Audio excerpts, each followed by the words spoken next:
व्यासाय भवनाशाय श्रीशाय गुणराशये हृद्याय शुद्धविद्याय मध्वाय च नमो नमः। यो विप्रलम्भविपरीतमतिप्रभूतवादान्निरस्य कृतवान् भुवि तत्त्ववादम् सर्वेश्वरो हरिरिति प्रतिपादयन्तम् आनन्दतीर्थमुनिवर्यमहं नमामि। भवति यदनुभावादेडमूकोऽपि वाग्मी जडमतिरपि जन्तुर्जायते प्राज्ञमौलिः सकलवचनचेतो देवता भारती सा मम वचसि निधत्तां सन्निधिं मानसे च। अनवद्यात्मचारित्र्यं वादिखद्योतभास्करं विद्यामान्यगुरुं वन्दे विद्याविद्योतभास्वरम्। महत्कृतिशतैर्नित्यं विश्वरक्षणदीक्षितान् विश्वेशतीर्थचरणान् वन्दे विद्यागुरून् मम। आपादमूलिपर्यन्तं गुरूणामाकृतिं स्मरेत् तेन विघ्नाः प्रणश्यन्ति सिद्ध्यन्ति च मनोरथाः। पृथ्वीमण्डलमध्यस्थाः पूर्णबोधमतानुगाः वैष्णवाः विष्णुहृदयाः तान् नमस्ये गुरून् मम। श्रीगुरुभ्यो नमः। श्रीमदानन्दतीर्थभगवत्पादाचार्यगुरुभ्यो नमः। हरिः ओं हरिः ओं हरिः ओं। नारायणं नमस्कृत्य नरं चैव नरोत्तमं देवीं सरस्वतीं व्यासं ततो जयमुदीरये। वेदव्यासगुणावासविद्याधीशसतां वश मां निराशङ्गतक्लेशं कुर्वनाशं हरेनिशम्। कृष्णं वन्दे मन्थपाशधरं दिव्यार्भकाकृतिं शिखाबन्धत्रयोपेतं भैष्मीमध्वकरार्चितम्।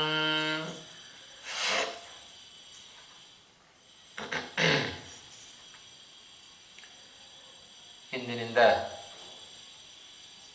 ಮುಂದಿನ 5 ದಿವಸಗಳವರೆಗೆ ಮಹಾಭಾರತದ ಖಿಲಭಾಗ ಅಂತ ಕರೆಸಿಕೊಂಡ ಹರಿವಂಶದ ಬಗ್ಗೆ ಕೇಳಬೇಕು ಅನ್ನುವ ಸಂಕಲ್ಪವನ್ನು ಭಗವಂತನ ಇಚ್ಛೆಯಂತೆ ನಾವೆಲ್ಲ ಮಾಡಿದ್ದೇವೆ. ಈ ಒಂದು ಹರಿವಂಶ ಮಹಾಭಾರತದ ಖಿಲ ಅಂತ ಕರೆಸಿಕೊಂಡಿದೆ. ಹರಿವಂಶದಲ್ಲಿ ವ್ಯಾಸರು ಅನೇಕ ವಿಚಾರಗಳನ್ನು ಉಲ್ಲೇಖ ಮಾಡುತ್ತಾ ಇದ್ದಾರೆ. ಖಿಲ ಅಂತ ಹೆಸರು, ಖಿಲ ಭಾಗಕ್ಕೆ ಶೇಷ ಅಂತ ಅರ್ಥ. ಮಹಾಭಾರತದಲ್ಲಿ ಹೇಳದ ಕೆಲವೊಂದು ವಿಚಾರಗಳನ್ನು ಹರಿವಂಶದಲ್ಲಿ ಉಲ್ಲೇಖ ಮಾಡುತ್ತಾರೆ. ಭಾಗವತದಲ್ಲಿ ಸ್ವಲ್ಪ ಸಂಕ್ಷೇಪವಾಗಿ ಹೇಳಿದ್ದನ್ನು ಹರಿವಂಶದಲ್ಲಿ ವಿಸ್ತಾರವಾಗಿ ಹೇಳುತ್ತಾರೆ. ಹೀಗೆಲ್ಲ ಅನೇಕ ಅಂಶಗಳನ್ನು ಈ ಹರಿವಂಶದಲ್ಲಿ ನಾವು ಕಾಣಲಿಕ್ಕೆ ಸಾಧ್ಯತೆ ಇದೆ. ಮಹಾಭಾರತ ಅದು ವೇದವ್ಯಾಸರಿಂದ ರಚಿತವಾದ ಇತಿಹಾಸ ಗ್ರಂಥ. ಆದರೆ ಅದರದ್ದೇ ಖಿಲ ಭಾಗ ಹರಿವಂಶ ಅದು ಪುರಾಣ ಅಂತ ಕರೆಸಿಕೊಳ್ಳುತ್ತೆ. ಎಲ್ಲ ಕೃಷ್ಣನ ಕಥೆಗಳನ್ನು ನಮ್ಮ ಮನಸ್ಸಿಗೆ ಮುಟ್ಟುವಂತೆ ಉಲ್ಲೇಖ ಮಾಡೋದು ಈ ಹರಿವಂಶದ ಪ್ರಧಾನವಾದ ಒಂದು ಭಾಗ. ಒಟ್ಟು ಮಹಾಭಾರತದಲ್ಲಿ 18 ಪರ್ವಗಳಿದೆ ಅಂತ ನಾವು ಕೇಳಿದ್ದೇವೆ. ಅದರ ಖಿಲಭಾಗ ಅಂತ ಕರೆಸಿಕೊಂಡ ಈ ಹರಿವಂಶದಲ್ಲಿ 3 ಪರ್ವಗಳಿದ್ದಾವೆ. ಒಂದು ಹರಿವಂಶ ಪರ್ವ, ಎರಡನೆಯದ್ದು ವಿಷ್ಣು ಪರ್ವ, ಮೂರನೆಯದ್ದು ಭವಿಷ್ಯ ಪರ್ವ ಅಂತ. ಹೀಗೆ ಒಟ್ಟು ಆ 18ರ ಜೊತೆಗೆ ಈ 3 ಕೂಡ ಸೇರಿಸಿಕೊಂಡರೆ ಒಟ್ಟು 21 ಪರ್ವಗಳಲ್ಲಿ ಮಹಾಭಾರತ ಅದು ಮೂಡಿ ಬಂದಿದೆ. ಖಿಲಭಾಗ ಅಂತ ಹೇಳಿದರೆ ಈ ಖಿಲಭಾಗದಲ್ಲಿ ಕೇವಲ ಹೇಳದೇ ಇರತಕ್ಕಂಥ ವಿಚಾರಗಳನ್ನು ಅಥವಾ ಹೇಳಿದ ವಿಚಾರಗಳನ್ನು ವಿಸ್ತಾರವಾಗಿ ಹೇಳೋದು ಇಷ್ಟೇ ಅಲ್ಲ. ಆ ಖಿಲಭಾಗದ ವೈಶಿಷ್ಟ್ಯ ಮತ್ತೊಂದಿದೆ. ಫಲದಲ್ಲಿಯೂ ವೈಶಿಷ್ಟ್ಯವನ್ನು ಹೇಳಿಬಿಡ್ತಾರೆ. ಉದಾಹರಣೆಗೆ ಋಗ್ವೇದದಲ್ಲಿ ನಾವೆಲ್ಲ ಬಹಳ ಶ್ರದ್ಧೆಯಿಂದ ಹೇಳುತ್ತೇವೆ, ಇವತ್ತಿಗೂ ಪೂಜಾ ಸಮಯದಲ್ಲಿ ಹೇಳುವ ಶ್ರೀ ಸೂಕ್ತ ಅದು ಋಗ್ವೇದ ಸಂಹಿತೆಯಲ್ಲಿಲ್ಲ. ಅದನ್ನು ಖಿಲಭಾಗದಲ್ಲಿ ನಾವು ಕಾಣುತ್ತೇವೆ ಶ್ರೀ ಸೂಕ್ತವನ್ನು. ಹಾಗಾಗಿ ಶ್ರೀ ಸೂಕ್ತಕ್ಕೆ ಎಷ್ಟು ಇವತ್ತು ಮಹತ್ವ ಇದೆ. ಫಲದಲ್ಲಿಯೂ ವ್ಯತ್ಯಾಸ ಇದೆ, ಸಂಹಿತೆಯಲ್ಲಿ ಮೂಲದಲ್ಲಿ ಹೇಳದೇ ಇದ್ದ ಭಾಗವನ್ನು ಖಿಲದಲ್ಲಿ ಹೇಳ್ತಾ ಇದ್ದಾರೆ. ಖಿಲದಲ್ಲಿ ಹೇಳಿದ್ದು ಮಾತ್ರ ಅಲ್ಲದೆ ಆ ಖಿಲದಲ್ಲಿ ಹೇಳಿದ ಭಾಗಕ್ಕೆ ವಿಶೇಷವಾದ ಮಹತ್ವವನ್ನು ಕೂಡ ನಾವು ಕಾಣ್ತೇವೆ.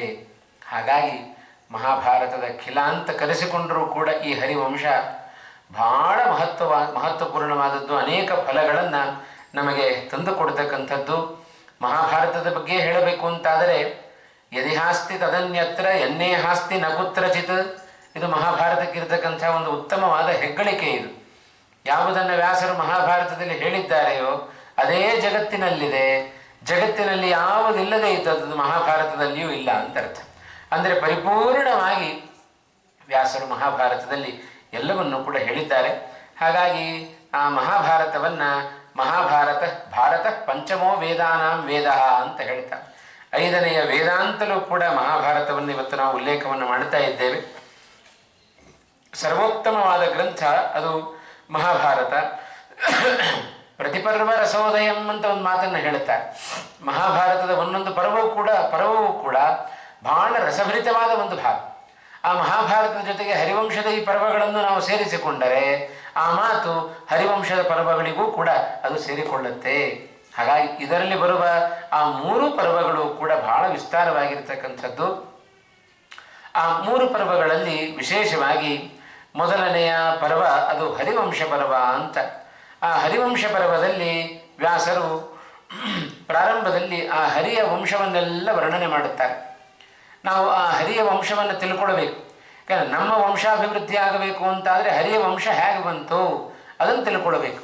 ಏನೇ ನಮಗೆ ಮಂಗಳ ಆಗಬೇಕಾದರೂ ಕೂಡ ಭಗವಂತನಲ್ಲಿ ನಾವು ಶರಣಾಗತರಾಗಬೇಕು. ಭಗವಂತನ ಗುಣಗಳನ್ನು ನಾವು ತಿಳ್ಕೊಳ್ಬೇಕು. ನಮಗೆ ಕಲ್ಯಾಣ ಆಗಬೇಕು ಅಂದರೆ ಅವನಿಗೆ ಕಲ್ಯಾಣೋತ್ಸವ ಮಾಡಿಸಬೇಕು. ನಮ್ಮ ಜ್ಞಾನ ಬೇಕು ಅಂತಾದರೆ ಸ್ವಾಮಿ ನೀನು ಜ್ಞಾನಮಯ ಆಗಿದ್ದಿ ಅಂತ ಚಿಂತನೆ ಮಾಡಬೇಕು. ನಮಗೆ ಆನಂದ ಬೇಕು ಅಂತಾದರೆ ಆನಂದಮಯನಾಗಿದ್ದಿ ಅಂತ ಚಿಂತನೆಯನ್ನು ಮಾಡಬೇಕು. ಹೀಗೆ ನಮಗೆ ಜೀವನದಲ್ಲಿ ಕಲ್ಯಾಣ ಆಗಬೇಕು ಅಂತಾದರೆ ಭಗವಂತನಿಗೆ ಕಲ್ಯಾಣವನ್ನು ಮಾಡಿಸಬೇಕು. ಅದರಂತೆ ನಮ್ಮ ವಂಶದ ಅಭಿವೃದ್ಧಿ ಆಗಬೇಕು ಅಂತಾದರೆ ಭಗವಂತನ ವಂಶ ಹೇಗೆ ಅಭಿವೃದ್ಧಿ ಆಯಿತು, ಆ ಚಂದ್ರವಂಶದಲ್ಲಿ ಹೇಗೆ ಬಂದ, ಕೃಷ್ಣ ವಂಶದಲ್ಲಿ ಭಗವಂತ ಹೇಗೆ ಬರ್ತಾ ಇದ್ದಾನೆ, ಇದನ್ನೆಲ್ಲ ತಿಳಿತಕ್ಕಂಥದ್ದು ಬಹಳ ವಿಶೇಷವಾಗಿರತಕ್ಕಂಥ ಭಾಗ. ಅದರಲ್ಲಿಯೂ ಹರಿವಂಶ ಈಗಷ್ಟೇ ಹೇಳಿದಂತೆ ಇದು ಖಿಲಭಾಗ ಆದರೂ ಕೂಡ ಇದರ ಫಲದಲ್ಲಿ ಮಹತ್ತರವಾದ ವಿಶೇಷತೆಯನ್ನು ನಾವು ಕಾಣ್ತೇವೆ. ಈ ಹರಿವಂಶ ಅದು ಪ್ರಾರಂಭ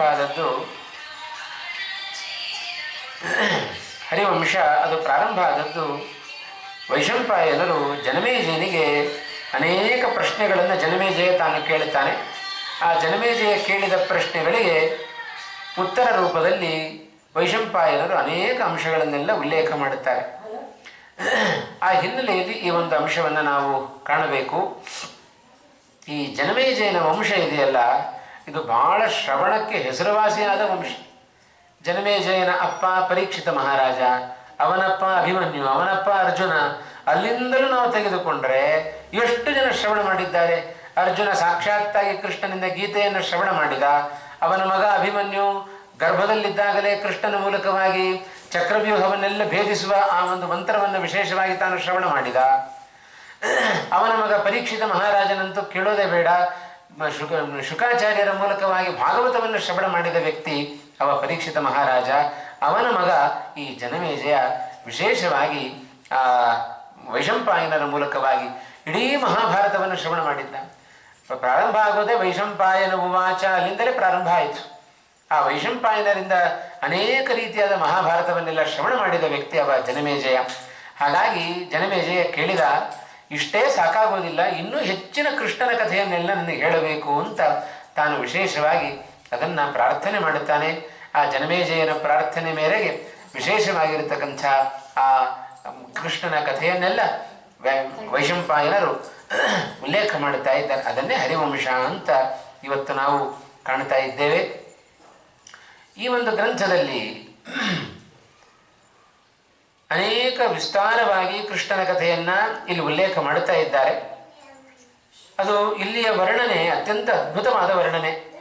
ಜೊತೆಗೆ ವಿಸ್ತಾರವಾದ ಕಥೆಗಳನ್ನು ಕೂಡ ನಾವು ನೋಡಲಿಕ್ಕೆ ಸಾಧ್ಯ. ಮಹಾಭಾರತದಲ್ಲಿ ಹೇಳದೇ ಇರತಕ್ಕಂಥ ಕಥೆಗಳನ್ನು ಕೂಡ ಹರಿವಂಶದಲ್ಲಿ ಅದನ್ನು ಪೂರ್ಣವಾಗಿ ಅಥವಾ ಭಾಗವತದಲ್ಲಿ ಹೇಳಿದ್ದಕ್ಕಿಂತ ಸ್ವಲ್ಪ ವಿಸ್ತಾರವಾಗಿ ಆ ಭಾಗವನ್ನು ಈ ಹರಿವಂಶದಲ್ಲಿ ನಾವು ನೋಡುತ್ತೇವೆ. ಯಾಕೆ ಹರಿವಂಶವನ್ನು ಕೇಳಬೇಕು ಅಂತ ಹೇಳಿದರೆ, ಆ ಹರಿವಂಶದ ಮಹಿಮೆಯನ್ನು ಒಂದೆರಡು ಮಹಿಮೆಗಳನ್ನು ಹೇಳುತ್ತಾರೆ. ಸ್ತ್ರೀಭಿಶ್ಚ ಪುತ್ರಕಾಮಾಭಿ ಶ್ರೋತವ್ಯಂ ವೈಷ್ಣವಂ ಯಶಃ. ಶುದ್ಧ ವೈಷ್ಣವ ಪುರಾಣ ಇದು, ಹರಿವಂಶ ಪುರಾಣ. ಶ್ರೀಮದ್ ಆಚಾರ್ಯರು ತಮ್ಮ ಗ್ರಂಥಗಳಲ್ಲಿ ಅನೇಕ ಕಡೆಗಳಲ್ಲಿ ಇತಿ ಹರಿವಂಶೇಶು ಅಂತ ಉಲ್ಲೇಖ ಮಾಡುತ್ತಾರೆ. ಈ ಹರಿವಂಶದ 3 ಪರ್ವಗಳಲ್ಲಿ ಬಂದಿರತಕ್ಕಂಥ ಅನೇಕ ಅಂಶಗಳನ್ನು ಶ್ರೀಮದ್ ಆಚಾರ್ಯರು ತಮ್ಮ ಗ್ರಂಥಗಳಲ್ಲಿ ಉಲ್ಲೇಖ ಮಾಡುತ್ತಾರೆ. ಆ ಹಿನ್ನೆಲೆಯಲ್ಲಿ ನಾವು ಇದನ್ನು ಅರ್ಥೈಸಿಕೊಂಡಾಗ ಹರಿವಂಶ ಅದು ಪರಮ ವೈಷ್ಣವ ಪುರಾಣ. ಆ ಹಿನ್ನೆಲೆಯಲ್ಲಿ ನಾವು ಯಾಕೆ ಈ ಹರಿವಂಶವನ್ನು ವಿಶೇಷವಾಗಿ ಶ್ರವಣ ಮಾಡಬೇಕು ಅಂತ ಹೇಳಿದರೆ, ಅದರಲ್ಲಿಯೂ ಸ್ತ್ರೀಯರು ಪುತ್ರ ಕಾಮನೆ ಉಳ್ಳವರಾಗಿದ್ದಾರೆ ಅಂತ ಹೇಳಿದರೆ ಅವಶ್ಯವಾಗಿ ಈ ವೈಷ್ಣವ ಪುರಾಣವನ್ನು ಕೇಳಲೇಬೇಕು ಅಂತ ಹೇಳ್ತಾರೆ. ಯಾಕೆ ಅಂದರೆ, ಏನಾದರೂ ಒಂದು ಪ್ರತಿಬಂಧಕ ಇದ್ದರೆ ನಮಗೆ ಉತ್ತಮವಾದ ಫಲ ಸಿಗೋದಿಲ್ಲ. ಆ ಪ್ರತಿಬಂಧಕ ನಿವಾರಣೆ ಆಯಿತು ಅಂತಾದರೆ ಫಲ ನಮಗೆ ಸುಲಭವಾಗಿ ಸಿಕ್ಕಿಬಿಡುತ್ತೆ. ಸಹಜವಾಗಿ ನಡೆದುಕೊಂಡು ಹೋಗುವ ಸಾಮರ್ಥ್ಯ ಇದೆ ಆನೆಗೆ. ಏನಾದರೂ ದೊಡ್ಡ ಕಂಟಕ ಎದುರಿಗೆ ಬಂತು ಅಂತಾದರೆ ಅಲ್ಲಿಯೇ ನಿಂತು ಬಿಡುತ್ತೆ. ಆ ಕಂಟಕ ಪರಿಹಾರ ಆಯಿತು ಅಂದರೆ ಮತ್ತೆ ತನ್ನ ಪಾಡಿಗೆ ತಾನು ನಡ್ಕೊಂಡು ಹೋಗುತ್ತೆ. ಹಾಗೆ ನಮ್ಮ ಜೀವನದಲ್ಲಿಯೂ ಕೂಡ ಆಗಾಗ ಕೆಲವೊಂದು ಪ್ರತಿಬಂಧಕಗಳು ಬರ್ತಾ ಇರುತ್ತವೆ. ಬರುವ ಪ್ರತಿಬಂಧಕಗಳಿಗೆ ನಾವು ಪ್ರತಿಬಂಧಕಗಳನ್ನು ಕಳ್ಕೊಂಡ್ಬಿಟ್ರೆ ಸರಾಗವಾಗಿ ನಮ್ಮ ಜೀವನಗಳು ನಡೀತಾ ಇರ್ತವೆ. ನಮ್ಮ ಅಧ್ಯಾತ್ಮ ಜೀವನಕ್ಕೆ ಬರುವ ಪ್ರತಿಬಂಧಕ ಅಂತ ಹೇಳಿದ್ರೆ ನಾವು ಮಾಡಿದ ಪಾಪಗಳು.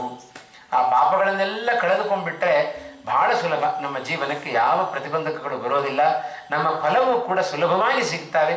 ಹಾಗೆ ಹರಿವಂಶದ ಪ್ರಧಾನವಾದ ಫಲ, ಬೇಕಾದಷ್ಟು ಫಲವನ್ನು ಹೇಳುತ್ತಾರೆ. ಶೃಣೋತಿ ಶ್ರಾವಯೇದ್ವಾಪಿ ಹರಿವಂಶಂತು ಯೋ ನರಃ ಸರ್ವಥಾ ಪಾಪ ನಿರ್ಮುಕ್ತ ವೈಷ್ಣವಂ ಪದಮಾಪ್ನುಯಾತ್. ಹರಿವಂಶದ ಫಲ ಒಂದು, ಪುತ್ರಕಾಮನೆಯನ್ನು ಇಟ್ಟುಕೊಂಡ ಸ್ತ್ರೀಯರು ಹರಿವಂಶವನ್ನು ಶ್ರವಣ ಮಾಡಿದರೆ ಪುತ್ರ ಪ್ರಾಪ್ತಿಯಾಗತ್ತೆ. ಮಕ್ಕಳಿದ್ದವರು ಹರಿವಂಶವನ್ನು ಕೇಳಿದರೆ ಮೊಮ್ಮಕ್ಕಳು ಪ್ರಾಪ್ತರಾಗ್ತಾರೆ.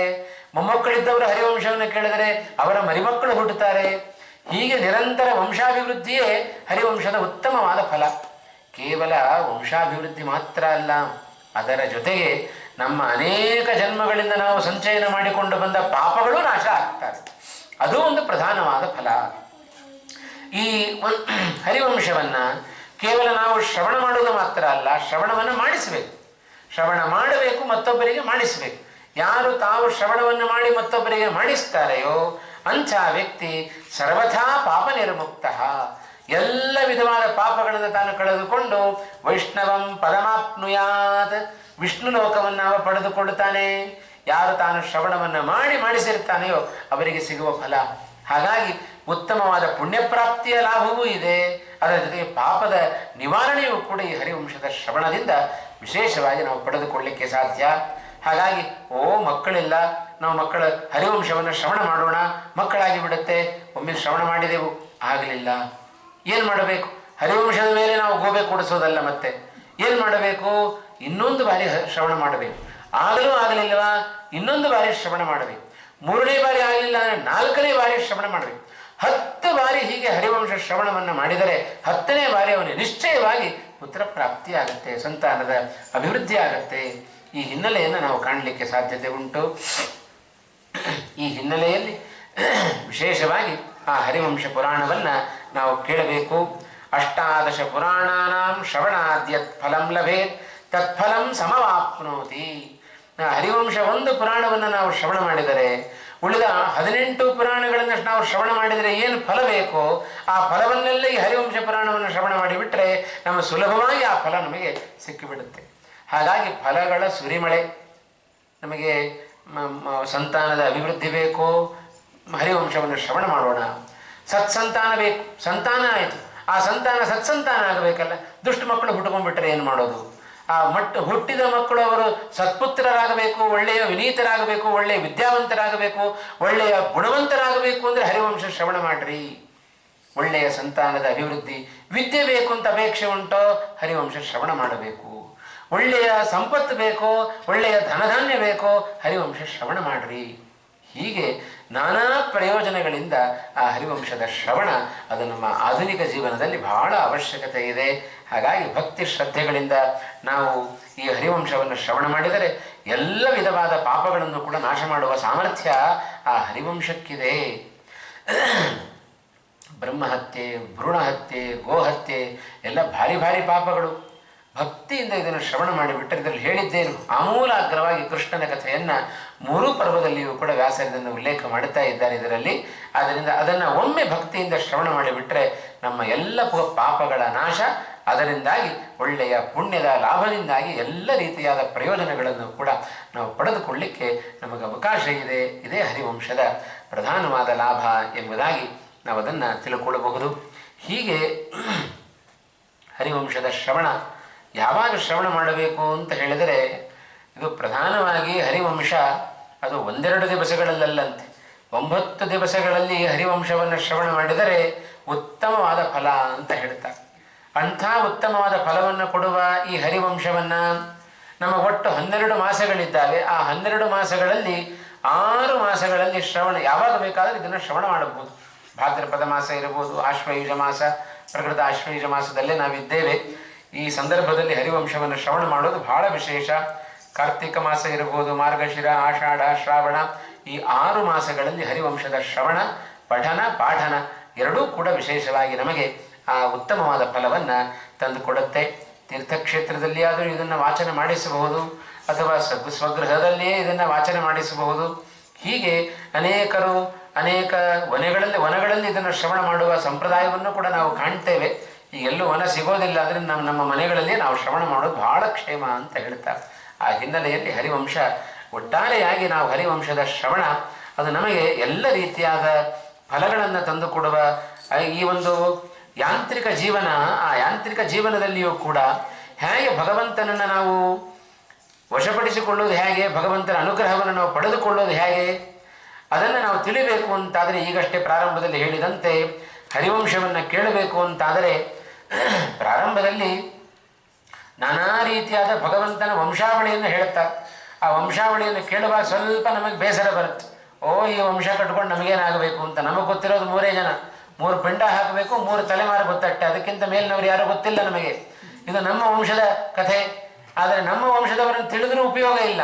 ಆದರೆ ಭಗವಂತನ ವಂಶಾವಳಿಯನ್ನು ತಿಳಿದರೆ ಈಗಷ್ಟೇ ಹೇಳಿದಂತೆ ನಮ್ಮ ಪರಿಪೂರ್ಣವಾದ ಸಂತಾನದ ಅಭಿವೃದ್ಧಿ ಅದರಿಂದ ಸಾಧ್ಯ. ಹಾಗಾಗಿ ಭಗವಂತನ ಆ ವಂಶಾವಳಿಯನ್ನು ತಿಳಿಬೇಕಾದ್ದು.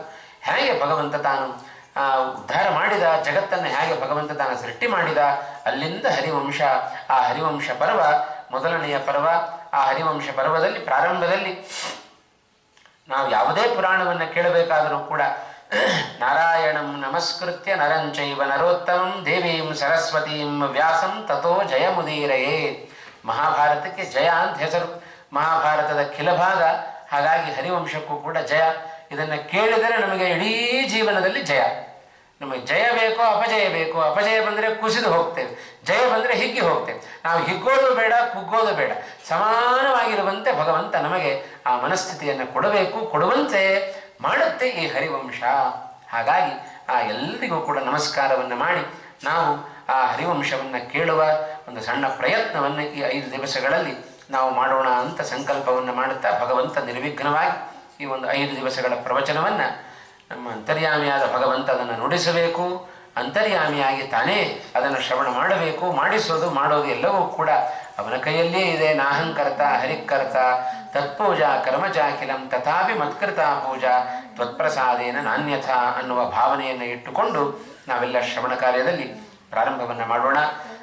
ಪ್ರಾರಂಭದಲ್ಲಿ ನೈಮಿಷಾರಣ್ಯದಲ್ಲಿ ಎಲ್ಲ ಶೌನಕಾದಿ ಋಷಿಗಳು ದೊಡ್ಡ ಯಾಗವನ್ನು ಮಾಡುತ್ತಾ ಇದ್ದಾರೆ, ಸತ್ರಯಾಗ. ಅಲ್ಲಿಗೆ ಸೂತ ಪುರಾಣಿಕರ ಆಗಮನ ಆಯಿತು. ಜ್ಞಾನಿಗಳು ಬಂದಾಗ ಯಾವತ್ತೂ ಕೂಡ ಸುಮ್ಮನೆ ಹಾಗೆ ಬಿಡಬಾರದಂತೆ. ಜ್ಞಾನಿಗಳು ಬಂದಾಗ ವಿಶೇಷವಾಗಿ ಅವರ ಮೂಲಕ ಜ್ಞಾನ ಸಂಪಾದನೆ ಮಾಡಬೇಕು. ಹಾಗೆ ಕೈ ಬಿಟ್ಬಿಟ್ರೆ ಉಪಯೋಗ ಇಲ್ಲ. ಹಸ್ತಗತಂ ಪ್ರಮಾದಾತ್, ಕೈಯಲ್ಲಿರುವ ಅಮೃತವನ್ನು ನಾವು ಕೈ ಚೆಲ್ಲಿದಂತೆ. ಹಾಗಾಗಿ ಜ್ಞಾನಿಗಳು, ಯತಿಗಳು, ಗುರುಗಳು ಬಂದಾಗ ಅವರ ಮೂಲಕ ಜ್ಞಾನ ಸಂಪಾದನೆ ಮಾಡಬೇಕಾದ್ದು ಪ್ರತಿಯೊಬ್ಬರ ಕರ್ತವ್ಯ. ಹಾಗಾಗಿ ಶೌನಕಾದಿ ಋಷಿಗಳು ಅನೇಕ ಬಾರಿ ಪ್ರಶ್ನೆಯನ್ನು ಕೇಳುತ್ತಾರೆ, ಮತ್ತು ಪ್ರಶ್ನೆ ಕೇಳುತ್ತಾರೆ. ನಮಗೆ ಗೊತ್ತಿದೆ, ಶೌನಕಾದಿ ಋಷಿಗಳಿಗೆ ಗೊತ್ತಿಲ್ಲ ಅನ್ನಂತ ಕೆಲವೊಮ್ಮೆ ಅನಿಸ್ಬಿಡುತ್ತೆ ನಮಗೆ. ಅವ್ರು ಯಾಕೆ ಪ್ರಶ್ನೆ ಮಾಡುತ್ತಾರೆ ಅಂದರೆ ಅವರು ಪ್ರಶ್ನೆ ಮಾಡಿದ್ದಕ್ಕೆ ನಮಗೆ ಗೊತ್ತಾಯಿತು.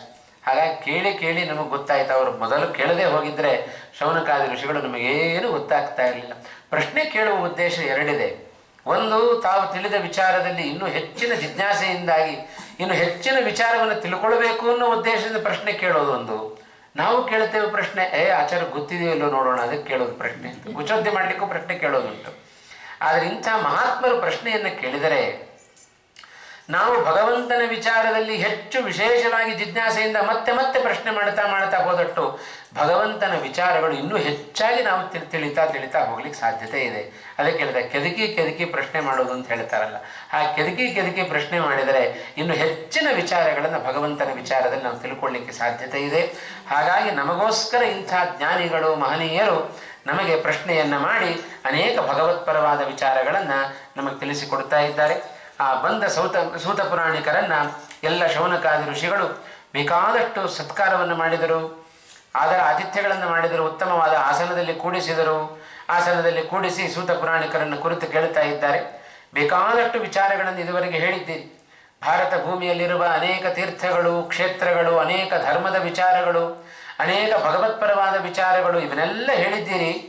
ಕೃಷ್ಣನ ಕಥೆಯನ್ನು ಹೇಳಿದ್ದೀರಿ, ರಾಮನ ಕಥೆಯನ್ನು ಕೂಡ ಹೇಳಿದ್ದೀರಿ. ಅದರ ಜೊತೆಗೆ ಈ ಯಾದವರಲ್ಲಿ ವೃಷ್ಣಿ ಮತ್ತು ಅಂಧಕರು ಇವರೇ ಮೊದಲಾದ ಅನೇಕ ಪಂಗಡಗಳೆಲ್ಲ ಇದ್ದಾವೆ. ಆ ವಂಶದ ಕಥೆಯನ್ನು ನನಗೆ ವಿಸ್ತಾರವಾಗಿ ಹೇಳ್ರಿ ಅಂತ ಆ ಶೌನಕಾದಿ ಋಷಿಗಳು ಸೂತ ಪುರಾಣಿಕರ ಬಳಿಯಲ್ಲಿ ಪ್ರಶ್ನೆಯನ್ನು ಮಾಡುತ್ತಾ ಇದ್ದಾರೆ. ಸಾಧು ಪೃಷ್ಟಂ ಅಂತಂದ್ರೆ ಒಳ್ಳೆ ಪ್ರಶ್ನೆಯನ್ನು ಕೇಳ್ತಾ ಇದ್ದೆ. ಗುರುಗಳಿಗೆ ಒಳ್ಳೆ ಪ್ರಶ್ನೆಯನ್ನು ಕೇಳಿಬಿಟ್ರೆ ಶಿಷ್ಯರು ಹೇಳಲಿಕ್ಕೆ ಬಹಳ ಉತ್ತಮ, ಅದು ಬಹಳ ಸಂತೋಷ ಆಗುತ್ತಂತೆ. ಏನು ಕೇಳಲಿಲ್ಲ, ಸುಮ್ಮನೆ ಕೂತಿದ್ದಾರೆ ಅಂದರೆ ಇವ್ರಿಗೆ ಅರ್ಥ ಆಗ್ತಾ ಇದೆಯೋ ಅಂತ ಗೊತ್ತಾಗುತ್ತೆ. ಹಾಗೆ ಪಾಠ ಹೇಳುವಾಗ, ಉಪನ್ಯಾಸ ಹೇಳುವಾಗ ಮುಖದಲ್ಲಿ ವಿಕಾರ ಆಗ್ತಾ ಇರಬೇಕು. ಸುಮ್ಮನೆ ಕೂತಿದ್ರೆ ಏನು ತಲೆ ಹೋಗ್ತಾ ಇಲ್ಲ ಅಂತ ಅರ್ಥ, ಹೇಳುವವರ ದೋಷ ಅದು. ಹಾಗಾಗಿ ಆ ಸೂತ ಪುರಾಣಿಕರು ಕೇಳುವಾಗ, ಶೌನಕಾದಿ ಋಷಿಗಳು ಕೇಳುವಾಗ ಬಹಳ ಆನಂದ ಪಟ್ಟರಂತೆ. ಯಾಕೆಂದ್ರೆ ಎಂಥ ಒಳ್ಳೆ ಪ್ರಶ್ನೆಯನ್ನು ಕೇಳ್ತಾ ಇದ್ದೀರಲ್ಲ, ಯಾಕಂದ್ರೆ ಭಗವಂತನ ಬಗ್ಗೆ ಕೇಳ್ತಾ ಇದ್ದೀರಿ, ಕೃಷ್ಣನ ಕಥೆಯನ್ನು ಹೇಳ್ರಿ ಅಂತ ಕೇಳ್ತಾ ಇದ್ದೀರಿ. ಬಹಳ ಸಂತೋಷಗೊಂಡು ಸೂತ ಪುರಾಣಿಕರು ಹೇಳಿದರು, ಈ ನೀವು ಕೇಳಿದ ಪ್ರಶ್ನೆಗೆ ಉತ್ತರ ಬೇಕು ಅಂತಾದರೆ ಜನಮೇಜಯ ರಾಜ ವೈಶಂಪಾಯನರನ್ನು ಕುರಿತು ಇದೇ ಪ್ರಶ್ನೆಯನ್ನು ಮಾಡಿದ್ದಾನೆ. ಅನೇಕ ರೀತಿಯಾದ ಪ್ರಶ್ನೆಗಳನ್ನೆಲ್ಲ ವೈಶಂಪಾಯನರ ಬಳಿಯಲ್ಲಿ ಮಾಡುತ್ತಾ ಇದ್ದಾನೆ ಜನಮೇಜಯ ರಾಜ. ಈಗಷ್ಟೇ ಹೇಳಿದಂತೆ ಬಹಳ ಶ್ರವಣದ ವಂಶ ಆ ಜನಮೇಜಯನ ವಂಶ. ಇಡೀ ಮಹಾಭಾರತವನ್ನು ಶ್ರವಣ ಮಾಡಿದವ. ಅವರಪ್ಪ ಪರೀಕ್ಷಿತ ಮಹಾರಾಜ ಇಡೀ ಭಾಗವತವನ್ನು ಶ್ರವಣ ಮಾಡಿದವ. ಅವರಪ್ಪ ಅಭಿಮನ್ಯು ಗರ್ಭದಲ್ಲಿಯೇ ಕೃಷ್ಣನ ಮೂಲಕ ಚಕ್ರವ್ಯೂಹದ ರಹಸ್ಯವನ್ನು ತಿಳಿದವ. ಅವರಪ್ಪ ಅರ್ಜುನ ಅವನಂತೂ ಗೀತೆಯನ್ನೇ ಶ್ರವಣ ಮಾಡಿದವ. ಹಾಗಾಗಿ ಶ್ರವಣಾಧರತಿ ಪಾಪಾನಿ, ಉತ್ತಮವಾದ ವಿಷಯಗಳನ್ನು ನಾವು ಶ್ರವಣ ಮಾಡಿದರೆ ಸಾಕು, ಅದರಿಂದಲೂ ನಮ್ಮ ಎಲ್ಲ ಪಾಪಗಳು ನಾಶ ಆಗಿಬಿಡುತ್ತವೆ. ಭಕ್ತಿಯಿಂದ ಶ್ರವಣ ಮಾಡಬೇಕಷ್ಟೇ, ಪ್ರಾಮಾಣಿಕವಾದ ಶ್ರವಣ ಇರಬೇಕು. ದಾಸರು ಹೇಳಿದರು, ಶ್ರವಣ ಮನಕ್ಕೆ ಆನಂದವೀವುದು ಅಂತಂತಾರೆ. ಯಾವ ಶ್ರವಣ ನಮಗೆ ಮನಸ್ಸಿಗೆ ಆನಂದ? ಬಲವಂತವಾಗಿ ಬಂದು ಕೂತರೆ ಅದು ನಮಗೆ ಮನಸ್ಸಿಗೆ ಆನಂದ ಕೊಡೋದಿಲ್ಲ. ಇಚ್ಛೆ ಪಟ್ಟು ಮಾಡಬೇಕು. ಯಾವುದೇ ಕೆಲಸವನ್ನಾದರೂ ಕೂಡ ಇಚ್ಛೆ ಪಟ್ಟು ಮಾಡಿದರೆ ಅದರಿಂದ ನಮಗೇನು ಆಯಾಸ ಆಗೋದಿಲ್ಲ, ದುಃಖದಾಯಕ ಅಲ್ಲ. ಕಷ್ಟಪಟ್ಟು ಮಾಡಿದರೆ ನಮಗೆ ಆಯಾಸ, ಇಷ್ಟಪಟ್ಟು ಮಾಡಿದರೆ ನಮಗೆ ಆಯಾಸ ಆಗೋದಿಲ್ಲ. ಹಾಗಾಗಿ ಇವರೆಲ್ಲ ಶ್ರವಣ ಮಾಡಿದ್ದು ತಮ್ಮ ಉದ್ಧಾರಕ್ಕೋಸ್ಕರ ಶ್ರವಣ ಮಾಡಿದರು, ಲೋಕದ ಉದ್ಧಾರಕ್ಕೋಸ್ಕರ ಶ್ರವಣ ಮಾಡಿದರು. ಹಾಗಾಗಿ ಅವರೆಲ್ಲ ಪ್ರಶ್ನೆಗಳನ್ನು ಕೇಳಿ ತಾವು ಉತ್ತರವನ್ನು ಪಡ್ಕೊಂಡ್ರಾದ್ದರಿಂದ ವ್ಯಾಸನ ಮೂಲಕವಾಗಿ, ಗ್ರಂಥಗಳ ಮೂಲಕವಾಗಿ, ಪುರಾಣ ಇತಿಹಾಸಗಳ ಮೂಲಕವಾಗಿ ನಮಗೂ ಕೂಡ ಆ ಎಲ್ಲ ವಿಷಯಗಳು ಪ್ರಾಪ್ತವಾಗಿದ್ದಾವೆ. ಜನಮೇಜಯ ರಾಜ ವೈಶಂಪಾಯನರ ಬಳಿಯಲ್ಲಿ ಇದೇ ಪ್ರಶ್ನೆಯನ್ನು ಮಾಡಿದ. ಅನೇಕ ಮಹರ್ಷಿಗಳ ವಿಚಾರ, ಅನೇಕ ರಾಜರುಗಳ ವಿಚಾರ, ರಾಜಋಷಿಗಳ ವಿಚಾರ ಇವನ್ನೆಲ್ಲ ಬೇಕಾದಷ್ಟು ಹೇಳಿದ್ದೀರಿ. ಆ ಹರಿವಂಶ ಕಥೆಯನ್ನು ನಾವು ಹೇಳಬೇಕು ಅಂತ ಕೇಳಿದ. ಆ ಹರಿವಂಶ ಕಥೆಯನ್ನು ಯಶ್ಚೈನಾಂ ಧಾರಯೇತ್ತಾತ ಶೃಣುಯಾದ್ ವಾಪ್ಯಭೀಕ್ಷ್ಣಶಃ ಸ್ವವಂಶಧಾರಣಂ ಕೃತ್ವಾ ಸ್ವರ್ಗಲೋಕೆ ಮಹೀಯತೆ. ಇದು ಹರಿವಂಶ ಅಂದರೆ ಭಗವಂತನ ವಂಶ. ಆ ಭಗವಂತನ ವಂಶಾವಳಿ ಹೇಗೆ ಬೆಳೀತು? ಈ ಹರಿವಂಶ ಕಥೆಯನ್ನು ಇದು ಒಂದೇ ಬಾರಿ ಕೇಳೋದಲ್ಲ, ಮತ್ತೆ ಮತ್ತೆ ಕೇಳ್ತಾ ಇರಬೇಕು. ಯಾಕೆಂದರೆ ನಮಗಿರೋದು ಎರಡೇ ಮಾರ್ಗ. ಒಂದು ಭಗವಂತನ ಬಗ್ಗೆ ವಿಶೇಷವಾದ ಜಿಜ್ಞಾಸೆ, ವಿಷಯ ಪದಾರ್ಥಗಳ ವೈರಾಗ್ಯ. ಈ ಎರಡಿತ್ತು ಅಂತಾದರೆ ನಮ್ಮ ಮೋಕ್ಷ ಪಥ ಬಹಳ ಸುಲಭ. ಇದು ರಾಜಮಾರ್ಗ ಅಂತ ಹೇಳ್ತಾರೆ. ಭಗವಂತನ ಭಗವದ್ ವಿಷಯಕವಾದ ವಿಷಯಗಳಲ್ಲಿ ರತಿ, ವಿಷಯ ಪದಾರ್ಥಗಳಲ್ಲಿ ವಿರಕ್ತಿ. ಕನಕದಾಸರು ಅದನ್ನೇ ಕೇಳಿದರು, ಭಕ್ತಿ ಬೇಕು, ವಿರಕ್ತಿ ಬೇಕು. ಭಗವಂತನಲ್ಲಿ ಮಾಡುವ ಭಕ್ತಿ, ವಿಷಯ ಪದಾರ್ಥಗಳ ವಿರಕ್ತಿ, ಇದನ್ನು ಎರಡೇ ನಮಗೆ ಭಗವಂತನೆಡೆಗೆ ಕರೆದುಕೊಂಡು ಹೋಗ್ತಕ್ಕಂಥದ್ದು. ಹಾಗಾಗಿ ಹರಿವಂಶದಲ್ಲಿ ಹೇಳಿದ ಭಕ್ತರ ಕಥೆಗಳನ್ನು ನಿರಂತರವಾಗಿ ನಾವು ಶ್ರವಣ ಮಾಡ್ತಾ ಮಾಡ್ತಾ ಹೋದೆವು ಅಂತಾದರೆ ಒಂದಲ್ಲ ಒಂದು ಜನ್ಮದಲ್ಲಿ ನಮಗೆ ಎರಡೂ ಸಿಗಲಿಕ್ಕೆ ಸಾಧ್ಯತೆ ಉಂಟು. ಹಾಗಾಗಿ ಯಾರು ಇದನ್ನ ಮತ್ತೆ ಮತ್ತೆ ಇದನ್ನು ಕೇಳುತ್ತಾ ಇರುತ್ತಾರೆಯೋ ಅವರಿಗೆ ಇಹಲೋಕದಲ್ಲಿ ಒಳ್ಳೆ ಸಂಪತ್ತು. ಯಾವ ಸಂಪತ್ತು? ಪುತ್ರ ಪೌತ್ರಾದಿ ಸಂಪತ್ತು. ನಮ್ಮ ಒಳ್ಳೆಯ ವಂಶದ ಅಭಿವೃದ್ಧಿ ಆಗುತ್ತೆ. ಅದರ ಜೊತೆಗೆ ಪರಲೋಕದಲ್ಲಿಯೂ ಕೂಡ ಉತ್ತಮವಾದ ಸ್ವರ್ಗದ ಪ್ರಾಪ್ತಿಯು ನಮಗಾಗಿ ಬಿಡುತ್ತೆ.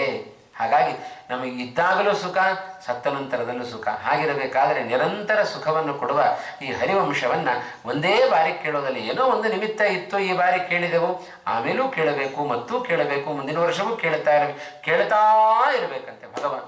ಭಾಗವತವನ್ನಾಗಲಿ ಭಗವಂತನ ಭಗವದ್ಭಕ್ತರ ಕಥೆಗಳನ್ನಾಗಲಿ ನಿರಂತರ ಶ್ರವಣದಲ್ಲಿ ಇರಲೇಬೇಕು. ಅದಕ್ಕೆ ಒಂದು ಮಾತು ಹೇಳ್ತಾರೆ ನೋಡ್ರಿ, ಶಾಸ್ತ್ರದಲ್ಲಿ ಹೇಳುವಾಗ, ಶ್ರವಣಾದಿ ವಿನಾನೈವ ಕ್ಷಣಂ ತಿಷ್ಠೇದಪಿ ಕ್ವಚಿತ್. ಒಂದು ಕ್ಷಣವೂ ಕೂಡ ಶ್ರವಣಾದಿಗಳಿಲ್ಲದೆ ನಾವಿರಬಾರದು ಅಂತ ಹೇಳ್ತಾರೆ. ಆ ಆದಿಪದದಿಂದ ಎಲ್ಲವನ್ನೂ ಸೇರಿಸ್ಕೊಳ್ರಿ. ಶ್ರವಣ, ಮನನ, ನಿಧಿಧ್ಯಾಸನ ಎಲ್ಲವನ್ನ ನಿರಂತರ ಮಾಡುತ್ತಾ ಇರಬೇಕು. ಆ ಶ್ರವಣ ಯಾವಾಗ ಸಾರ್ಥಕ ಅಂದರೆ ಅದು ನಮ್ಮ ಮನನಕ್ಕೆ ಬಂದರೆ ಮಾಡಿದ ಶ್ರವಣ, ಆಗ ಶ್ರವಣ ಸಾರ್ಥಕ. ಮನನ ಯಾವಾಗ ಸಾರ್ಥಕ? ನಾವು ಕಣ್ಮುಚ್ಚಿ ಕೂತ್ಕೊಂಡು ಧ್ಯಾನಕ್ಕೆ ಕೂತರೆ ಮನನ ಮಾಡಿದ ಎಲ್ಲ ವಿಚಾರಗಳು ನಮಗೆ ಧ್ಯಾನಕ್ಕೆ ಬರಬೇಕು. ಆ ಧ್ಯಾನದವರೆಗೆ ನಮ್ಮ ಶ್ರವಣ ಬಂತು ಅಂತಾದರೆ ನಾವು ಮಾಡಿದ ಶ್ರವಣ ಅದು ಸಾರ್ಥಕ. ಇಲ್ಲದೆ ಹೋದರೆ ಏನಾದೀತು? ಭಾಗವತ ಹೇಳಿದಂತೆ ನೋತ್ಪಾದಯೇದ್ಯದಿರತಿಂ ಶ್ರಮಯೇವ ಹಿ ಕೇವಲಂ. ಸುಮ್ಮನೆ 1 ಗಂಟೆ ಕೂತೆವು. ಕೂಡುವಾಗ ಹೇಗಿತ್ತು ನಮ್ಮ ಮನಸ್ಸು, ಹೇಳುವಾಗಲೂ ಹಾಗೇ ಇದೆ. ಯಾವ ವಿಕಾರಗಳು ಆಗಲಿಲ್ಲ, ಕಿಂಚಿತ್ತೂ ನಮ್ಮಲ್ಲಿ ಬದಲಾವಣೆ ಆಗಲಿಲ್ಲ, ರಾಗದ್ವೇಷಗಳು ಹೋಗಲಿಲ್ಲ, ಭಗವಂತನಲ್ಲಿ ರತಿ ಉಂಟಾಗಲಿಲ್ಲ ಅಂತ ಹೇಳಿದರೆ ಯಾವ ಪ್ರಯೋಜನ ಇಲ್ಲ. ಕೇವಲ 1 ಗಂಟೆ ನಮ್ಮನ್ನು ಬಲವಾಗಿ ಹಿಡಿದು ಕೂಡಿಸಿದರೆ ದೇಹಕ್ಕೆ ಎಷ್ಟು ಆಯಾಸ, ಕೇವಲ ದೇಹಕ್ಕೆ ಕೊಡುವ ಆಯಾಸ ಅಷ್ಟೇ. ಹಿಂದೆ ಹೋದರೆ ಹೀಗೆ ನೆಲದ ಮೇಲೆ ಕೂಡ್ತೇವೆ ನಾವು, ಚೇರೇ ಬೇಕು. ನಾವೆಲ್ಲ ಚೇರ್ ಪರ್ಸನ್, ಹಾಗೆ ನಮ್ಮ ಚೇರೇ ಬೇಕು. ಹಾಗೆ ನೆಲದ ಮೇಲೆ ಕೂಡ್ಲಿಕ್ಕೆ ಆಗೋದಿಲ್ಲ. ಈಗ ಆಚಾರ ಕೂತಿದ್ದ ನಾವು ಕೂಡೋಣ ಅಂತ ಬಲವಂತಕ್ಕಾದ್ರೆ ಈಗ ಕೂಡುತ್ತೆ. ಆದರೆ ಒಂದು ಸ್ವಲ್ಪ ಆದರೂ ನಮ್ಮ ಮನಸ್ಸಿನಲ್ಲಿ ಆ ರತಿ ಭಗವಂತನಲ್ಲಿ, ನಮ್ಮ ಸಂಸಾರದಿಂದ ವಿರಕ್ತರಾಗಿ ಭಗವಂತನಲ್ಲಿ ರತಿ ಉಂಟಾಯಿತು ಅಂದರೆ ನಾವು ಮಾಡಿದ ಶ್ರವಣ ಅದು ಸಾರ್ಥಕ ಅನ್ನುವುದರ ಹಿನ್ನೆಲೆಯಲ್ಲಿ. ಆದರೆ ಏನು ಮಾಡೋದು? ನಾವೆಲ್ಲ ಕೇಳೋದ್ರ ಜೊತೆಗೆ ಬಿಡೋದನ್ನು ಜೊತೆಯಲ್ಲಿ ಇಟ್ಕೊಂಡಿದ್ವಿ. ಪುರಾಣವನ್ನು ಕೇಳಿಬಿಟ್ಟೆ, ಕೆಲಸವನ್ನು ಮಾಡಿಬಿಟ್ಟೆ, ಹೋಗಿಬಿಟ್ಟೆ, ಎಲ್ಲವನ್ನು ಬಿಡೋದನ್ನು ಜೊತೆಯಲ್ಲೇ ಇಟ್ಕೊಂಡು ಹೋಗ್ತಾ ಇರ್ತೇವೆ. ಆದ್ದರಿಂದ ನಾವು ಮತ್ತು ಶ್ರವಣ, ಯಾವ ಈ ಶ್ರವಣ ಮಾಡಿದ್ದೇವೆ ಇನ್ನೊಂದ್ಸತಿ ಶ್ರವಣ ಮಾಡಿದ್ರೆ ಹೊಸದಾಗಿ ಕೇಳುವಂತೆ ಇರುತ್ತೆ. ಯಾಕೆ ನಾವು ಶ್ರವಣ ಮಾಡಿದ್ದನ್ನು ಇಟ್ಕೊಳ್ಳಿಲ್ಲ, ಶ್ರವಣ ಮಾಡಿ ಬಿಟ್ಟಿ ಆಯಿತು ಅಂತ. ಹಾಗಾಗಿ ನಿರಂತರವಾಗಿ ನಮಗೆ ಆ ಹರಿವಂಶದ ಶ್ರವಣ ನಮಗೆ ಉತ್ತಮವಾದ ಫಲವನ್ನು ಕೊಡಬೇಕು ಅಂತಾದರೆ ಆ ಶ್ರವಣ ಮಾಡಿದ್ದನ್ನು ಭಗವಂತನ ಆ ವಿಶೇಷವಾಗಿರತಕ್ಕಂಥ ಆ ಲೀಲೆಗಳು, ಭಗವಂತನ ಮಹಿಮೆಗಳನ್ನು ನಾವು ಶ್ರವಣ ಮಾಡಿ ಅದನ್ನು ಅನುಷ್ಠಾನಕ್ಕೆ ತಂದುಕೊಳ್ಳಬೇಕು. ಭಗವಂತನ ನಿರಂತರ ಚಿಂತನೆಯಲ್ಲಿರಬೇಕು. ಶ್ರೀಮದ್ ಆಚಾರ್ಯರು ಒಂದು ಕಡೆ ಆದೇಶವನ್ನು ಮಾಡುತ್ತಾರೆ, ಸ್ಮರ್ತವ್ಯ ಸತತಂ ವಿಷ್ಣು ವಿಸ್ಮರ್ತವ್ಯೋ ನ ಜಾತುಚಿತ್. ನಿರಂತರ ಭಗವಂತನ ಸ್ಮರಣೆ ಮಾಡುತ್ತಾ ಇರ್ರಿ. ಏನು ಸ್ಮರಣೆ ಮಾಡೋದು ಭಗವಂತನನ್ನ? ಅದೇ ನಮಗೆ ದೊಡ್ಡ ಕ್ವಶನ್ ಮಾರ್ಕು. ಯಾಕೆ ಅಂದರೆ ಅವನ ಗುಣಗಳ ಪರಿಚಯವೇ ನಮಗಿಲ್ಲ, ಅವನ ಮಾಹಾತ್ಮ್ಯ ಜ್ಞಾನ ಗೊತ್ತಿಲ್ಲ. ಹಾಗಾಗಿ ಆ ಭಗವಂತನ ಮಾಹಾತ್ಮ್ಯವನ್ನು ತಿಳಿಸಬೇಕು ಅಂತ ಹೇಳಿ ವ್ಯಾಸರು ಏನು ಮಾಡಿದರು? ತಾವು ಏನು 18 ಪುರಾಣಗಳನ್ನು, ಇತಿಹಾಸಗಳನ್ನು ರಚನೆ ಮಾಡಿದರಲ್ಲ, ಆ ಎಲ್ಲ ಪುರಾಣಗಳಲ್ಲಿಯೂ ಕೂಡ ಭಗವಂತನ ಸೃಷ್ಟಿಯ ಬಗ್ಗೆ ಹೇಳ್ತಾ ಬೇಕು. ಯಾವುದೇ ಪುರಾಣದ ಪ್ರಾರಂಭದಲ್ಲಿ ತೆಗೆದು ನೋಡ್ರಿ, ಭಗವಂತನ ಸೃಷ್ಟಿಯ ವಿಚಾರಗಳನ್ನೇ ಹೇಳ್ತಾರೆ. ಹೌದಪ್ಪ, ಒಂದು ಪುರಾಣದಲ್ಲಿ ಹೇಳಿದ ಹಾಗೆ ಮತ್ತೊಂದು ಪುರಾಣದಲ್ಲಿ ಅದು ಹಾಗೆ ಹೇಳಿದ್ದಾರೋ? ಇಲ್ಲ. ಹಾಗೆ ಹೇಳಿದ್ದಾರೆ ಅಂತ ಅದ್ರಲ್ಲಿ ಮತ್ತೆ ಯಾಕೆ ಹೇಳಬೇಕು ಅಂತ ಪ್ರಶ್ನೆ ಬರುತ್ತೆ. ಹಾಗಾದರೆ ವ್ಯತ್ಯಸ್ತವಾಗಿ ವ್ಯಾಸರು ಹೇಳಿದ್ದಾರೆ, ಇದೇನಿದು ತಾವೇ ಸೃಷ್ಟಿ ಮಾಡಿ ತಾವೇ ಇದನ್ನು ವ್ಯತ್ಯಾಸವಾಗಿ ಹೇಳ್ತಾ ಇದ್ದಾರಲ್ಲ ಅಂತ ಹೇಳಿದರೆ, ಒಂದೊಂದು ಕಲ್ಪದಲ್ಲಿ ಭಗವಂತ ನಾನಾ ರೀತಿಯಾಗಿ ಸೃಷ್ಟಿಯನ್ನು ಮಾಡ್ತಾ ಹೋಗಿದ್ದಾನೆ. ಆ ಅನೇಕ ಸೃಷ್ಟಿಯ ಕಥೆಗಳನ್ನೆಲ್ಲ ವ್ಯಾಸರು ಒಂದೊಂದು ಪುರಾಣದಲ್ಲಿ ನಮ್ಮ ಮುಂದೆ ಇಡ್ತಾ ಬಂದರು. ಇದು ಭಗವಂತನ ಸೃಷ್ಟಿಯ ವೈಚಿತ್ರ್ಯ. ಭಗವಂತನ ಅಸಾಧಾರಣ ಮಹಿಮೆ ನಮಗೆ ಗೊತ್ತಾಗಬೇಕು ಅಂತಾದರೆ ಭಗವಂತನ ಸೃಷ್ಟಿ ಹೇಗಿದೆ ಅದನ್ನು ಮೊದಲು ತಿಳಿಯಿರಿ ಅಂತ ಹೇಳ್ತಾರೆ ವ್ಯಾಸರು. ಯಾಕೆ ಅಂದರೆ ಬಹುಚಿತ್ರ ಜಗದ್ಬಹುದಾಕರಣ ಪರಶಕ್ತಿರನಂತ ಗುಣಃ ಪರಮಃ. ಎಷ್ಟು ವಿಚಿತ್ರವಾದ ಸೃಷ್ಟಿ ಭಗವಂತನ ಸೃಷ್ಟಿ, ಅದು ಸಾಧಾರಣ ಅಲ್ಲ. ಎಷ್ಟು ಜೀವರಾಶಿಗಳನ್ನು ಸೃಷ್ಟಿ ಮಾಡಿದ್ದಾನೆ. 84 ಲಕ್ಷ ಜೀವರಾಶಿಗಳು. ಆ 84 ಲಕ್ಷ ಜೀವರಾಶಿಗಳು ಭೂಲೋಕದಲ್ಲಿ ಹುಟ್ಟುಕೊಂಡಿದ್ದಾವೆ. ಒಂದೊಂದು ಯೋನಿಯಲ್ಲಿಯೂ ಕೂಡ ಕೋಟಿ ಸಂಖ್ಯೆಯಲ್ಲಿ ಜೀವರಾಶಿಗಳನ್ನು ಸೃಷ್ಟಿ ಮಾಡಿದ. ಯಾವುದನ್ನು ಕೂಡ ಒಂದೇ ರೀತಿ ಸೃಷ್ಟಿ ಮಾಡಲಿಲ್ಲ. ನಾವೇ ಇಲ್ಲಿ ಒಂದು ಮಾನವ ಯೋನಿಯಲ್ಲಿ ಹುಟ್ಟಿದವರು ಎಷ್ಟು ಜನ ಇಲ್ಲೇ ಕೂತಿದ್ದೇವೆ. ಒಬ್ಬರ ರೂಪ ಇದ್ದಾಗ ಇನ್ನೊಬ್ಬರ ರೂಪ ಇಲ್ಲ, ಒಬ್ಬರ ಗುಣ ಇದ್ದಾಗ ಇನ್ನೊಬ್ಬರ ಗುಣ ಇಲ್ಲ, ಒಬ್ಬರ ವಿದ್ಯೆ ಇದ್ದಾಗ ಇನ್ನೊಬ್ಬರ ವಿದ್ಯೆ ಇಲ್ಲ. ಎಲ್ಲವೂ ಭಿನ್ನ, ಎಲ್ಲರ ಶರೀರಗಳು ಭಿನ್ನ, ಎಲ್ಲರ ಮನಸ್ಸಿನ ಸ್ಥಿತಿ ಭಿನ್ನ, ಮನಸ್ಸಿನ ಆಲೋಚನೆಗಳು ಭಿನ್ನ. ಹಾಗಿರಬೇಕಾದರೆ ಒಂದು ಯೋನಿಯಲ್ಲಿ ಹುಟ್ಟಿದ ಜೀವರಾಶಿಗಳಲ್ಲಿ ಇಷ್ಟು ಭೇದ ಕಾಣಿಸ್ತಾ ಇದೆ. ಹಾಗಾಗಿ ಎಲ್ಲ ಜೀವರಾಶಿಗಳಲ್ಲಿಯೂ ಕೂಡ ಅಷ್ಟು ಭೇದದ ಸೃಷ್ಟಿಯನ್ನು ಭಗವಂತ ಮಾಡ್ತಾನೆ ಅಂದರೆ ಎಷ್ಟು ವಿಧಾನ ಇರಬೇಕು ಭಗವಂತನಲ್ಲಿ, ಎಷ್ಟು ರೀತಿಯಲ್ಲಿ ಇನ್ನೂ ಇಟ್ಕೊಂಡಿದ್ದಾನೆ ಭಗವಂತ. ನಾವೇ ಒಂದು 10 ಬಾರಿ ಚಿತ್ರ ಬಿಡಿಸಿದರೆ ಇದೇನು ಬಿಡಿಸಿದ್ದೇನೆ ಬಿಡಿಸೋದು ಅಂತ ಅನಿಸಿಬಿಡುತ್ತೆ ನಮಗೆ. ಯಾಕೆ ನೀನು ವ್ಯತ್ಯಾಸ ಕಾಣಿಸೋದಿಲ್ಲ. ಆದರೆ ಭಗವಂತನ ಸೃಷ್ಟಿಯನ್ನು ನೋಡಿದಾಗ ಪ್ರತಿಯೊಂದರಲ್ಲಿಯೂ ಕೂಡ ಒಂದು ಜಡ ಪದಾರ್ಥ, ಒಂದು ಘಟವನ್ನು ಸೃಷ್ಟಿ ಮಾಡಿದ ಕುಂಬಾರ ಒಬ್ಬನೇ. ಅದೇ ಚಕ್ರ, ಅದೇ ಮಣ್ಣು, ಅದೇ ಕುಂಬಾರ. ಆದರೂ 100 ಘಟವನ್ನು ಸೃಷ್ಟಿ ಮಾಡಿದರೆ 100ರಲ್ಲೂ ಒಂದರಲ್ಲೂ ಒಂದೊಂದು ವ್ಯತ್ಯಾಸಗಳು ಇದ್ದೇ ಇರ್ತವೆ. ಇದು ಭಗವಂತನ ಸೃಷ್ಟಿಯ ವೈಚಿತ್ರ್ಯವೇ ಹಾಗೆ. ಶ್ರೀಮದ್ ಆಚಾರ್ಯರ ಸಿದ್ಧಾಂತವೂ ಅದೇ ಸಿದ್ಧಾಂತ. ಶ್ರೀಮದ್ ಆಚಾರ್ಯರ ಪಂಚಭೇದ ಸಿದ್ಧಾಂತ ಶ್ರೀಮದ್ ಆಚಾರ್ಯರ ಸಿದ್ಧಾಂತ. ಹಾಗಾಗಿ ವ್ಯಾಸರು ಯಾಕಿಷ್ಟು ಭಗವಂತನ ಸೃಷ್ಟಿಯ ಬಗ್ಗೆ ಹೇಳಿದ್ದಾರೆ ಅಂದರೆ ಭಗವಂತನ ಸೃಷ್ಟಿಯ ವೈಚಿತ್ರ್ಯ ಬಹಳ ಇದೆ, ಅದನ್ನು ತಿಳಿಸಬೇಕು. ಭಗವಂತನ ಸೃಷ್ಟಿಯನ್ನು ನಾವು ಅರ್ಥ ಮಾಡ್ಕೊಂಡ್ಬಿಟ್ರೆ ಭಗವಂತನ ಅನೇಕ ಮಹಿಮೆಗಳಲ್ಲಿ ನಾವು ಒಂದನ್ನು ತಿಳಿದ ಹಾಗೆ. ಅದು ಪ್ರಧಾನವಾದ ಮಹಿಮೆ. ಹಾಗಾಗಿ ಆ ಭಗವಂತ ಸೃಷ್ಟಿಯ ಆರಂಭದಲ್ಲಿ ಮೊದಲು ತಾನು ಪ್ರಳಯ ಕಾಲದ ಜಲದಲ್ಲಿ ವಾಸ ಮಾಡುತ್ತಾ ಇದ್ದಾನೆ. ಹಾಗಾಗಿ ಭಗವಂತನಿಗೆ ನಾರಾಯಣ ಅಂತ ಹೆಸರು ಬಂದದ್ದು ಅದೇ ಉದ್ದೇಶಕ್ಕೋಸ್ಕರ. ಆಪೋ ನಾರಾಯಿತಿ ಪ್ರೋಕ್ತಾ ಆಪೋ ವೈ ನರಸೂನವಃ ಅಯನಂ ತಸ್ಯತಃ ಪೂರ್ವಂ ತೇನ ನಾರಾಯಣ ಸ್ಮೃತಃ. ಭಗವಂತನಿಗೆ ನಾರಾಯಣ ಅಂತ ಹೆಸರು ಬಂದದ್ದು ಇದೇ ಉದ್ದೇಶಕ್ಕೆ. ನಾರ ಅಂದರೆ ನೀರು. ಆ ನೀರೇ ಯಾವ ನೀರು? ಪ್ರಳಯ ಕಾಲದ ನೀರು. ಆ ಪ್ರಳಯ ಕಾಲದ ಜಲವೇ ಇವನಿಗೆ ಆಶ್ರಯವಾಗಿದೆ. ಆ ಪ್ರಳಯ ಕಾಲದ ಜಲದಲ್ಲಿ ವಿಹಾರ ಮಾಡುವ ವ್ಯಕ್ತಿಯವ. ನಾವು ಹೇಗೆ ಸಣ್ಣ ಸಣ್ಣ ಕೊಳಗಳಲ್ಲೆಲ್ಲ ನಾವು ಹೇಗೆ ವಿಹಾರ ಮಾಡುತ್ತೇವೆ, ಈಜಾಡುತ್ತೇವೆಯೋ, ಪ್ರಳಯ ಕಾಲದ ಜಲ ಅವನಿಗೆ ವಿಹಾರದ ಸ್ಥಳ ಭಗವಂತನಿಗೆ. ಅಲ್ಲಿ ಹೇಗೆ ಮಲಗಿದ್ದಾನೆ. ಕರಾರವಿಂದೇನ ಪದಾರವಿಂದಂ ಮುಖಾರವಿಂದೇ ವಿನಿವೇಶಯಂತಂ ಬಾಲಂ ಮುಕುಂದಂ ಮನಸಾ ಸ್ಮರಾಮಿ ವಟಸ್ಯ ಪತ್ರಸ್ಯ ಪುಟೇ ಶಯಾನಂ ಬಾಲಂ ಮುಕುಂದಂ ಮನಸಾ ಸ್ಮರಾಮಿ. ಬಾಲಕನಾಗಿ ಆ ಪ್ರಳಯ ಕಾಲದ ಜಲದಲ್ಲಿ ವಿಹಾರವನ್ನು ಮಾಡುತ್ತಾನೆ ಭಗವಂತ ಅಂತ ಹೇಳಿದರೆ ಅದು ಅಸಾಧಾರಣವಾದ ವ್ಯಕ್ತಿತ್ವ. ಅದು ಭಗವಂತನ ವ್ಯಕ್ತಿತ್ವ. ಆ ನೀರೇ ಪ್ರಳಯ ಕಾಲದ ಜಲವೇ ಅವನಿಗೆ ಅಯನ ಅಂದರೆ ಆಶ್ರಯವಾಗಿದೆ. ಆದ್ದರಿಂದ ಅವನನ್ನು ನಾರಾಯಣ ನಾರಾಯಣ ಅಂತ ನಾವು ಕರಿತೇವೆ. ಇಂಥ ಭಗವಂತ ಬ್ರಹ್ಮಾಂಡವನ್ನು ಸೃಷ್ಟಿ ಮಾಡಿದ. ಆ ಬ್ರಹ್ಮಾಂಡವನ್ನು ಸೃಷ್ಟಿ ಮಾಡಿ ತನ್ನ ನಾಭಿಯ ಕಮಲದಲ್ಲಿ ಚತುರ್ಮುಖ ಬ್ರಹ್ಮದೇವರನ್ನು ತಾನು ಸೃಷ್ಟಿ ಮಾಡಿದ. ಸೃಷ್ಟಿ ಮಾಡಿದ ಬ್ರಹ್ಮದೇವರಿಗೆ ತನ್ನ ಜನಕ ಯಾರು ಅಂತ ತಿಳ್ಕೊಳ್ಬೇಕಾಯಿತು. ಎಲ್ಲ ಕಡೆ ಹುಡುಕಿದರು, ಎಲ್ಲಿ ಹುಡುಕಿದರೂ ಕೂಡ ತನ್ನ ಜನಕನ ದರ್ಶನ ಆಗಲಿಲ್ಲ ಬ್ರಹ್ಮದೇವರಿಗೆ. ಆ ಕಮಲದ ನಾಳದ ಒಳಗೂ ಪ್ರವೇಶವನ್ನು ಮಾಡಿದರು, ಅಲ್ಲಿಯೂ ಹುಡುಕಿದರು, ಅಲ್ಲಿಯೂ ಸಿಗಲಿಲ್ಲ. ಆಗ ಬ್ರಹ್ಮದೇವರಿಗೆ 2 ಅಕ್ಷರ ಕೇಳಿಸ್ತು. ತಾಪ ಅಂತ 2 ಅಕ್ಷರ ಕೇಳಿಸ್ತು.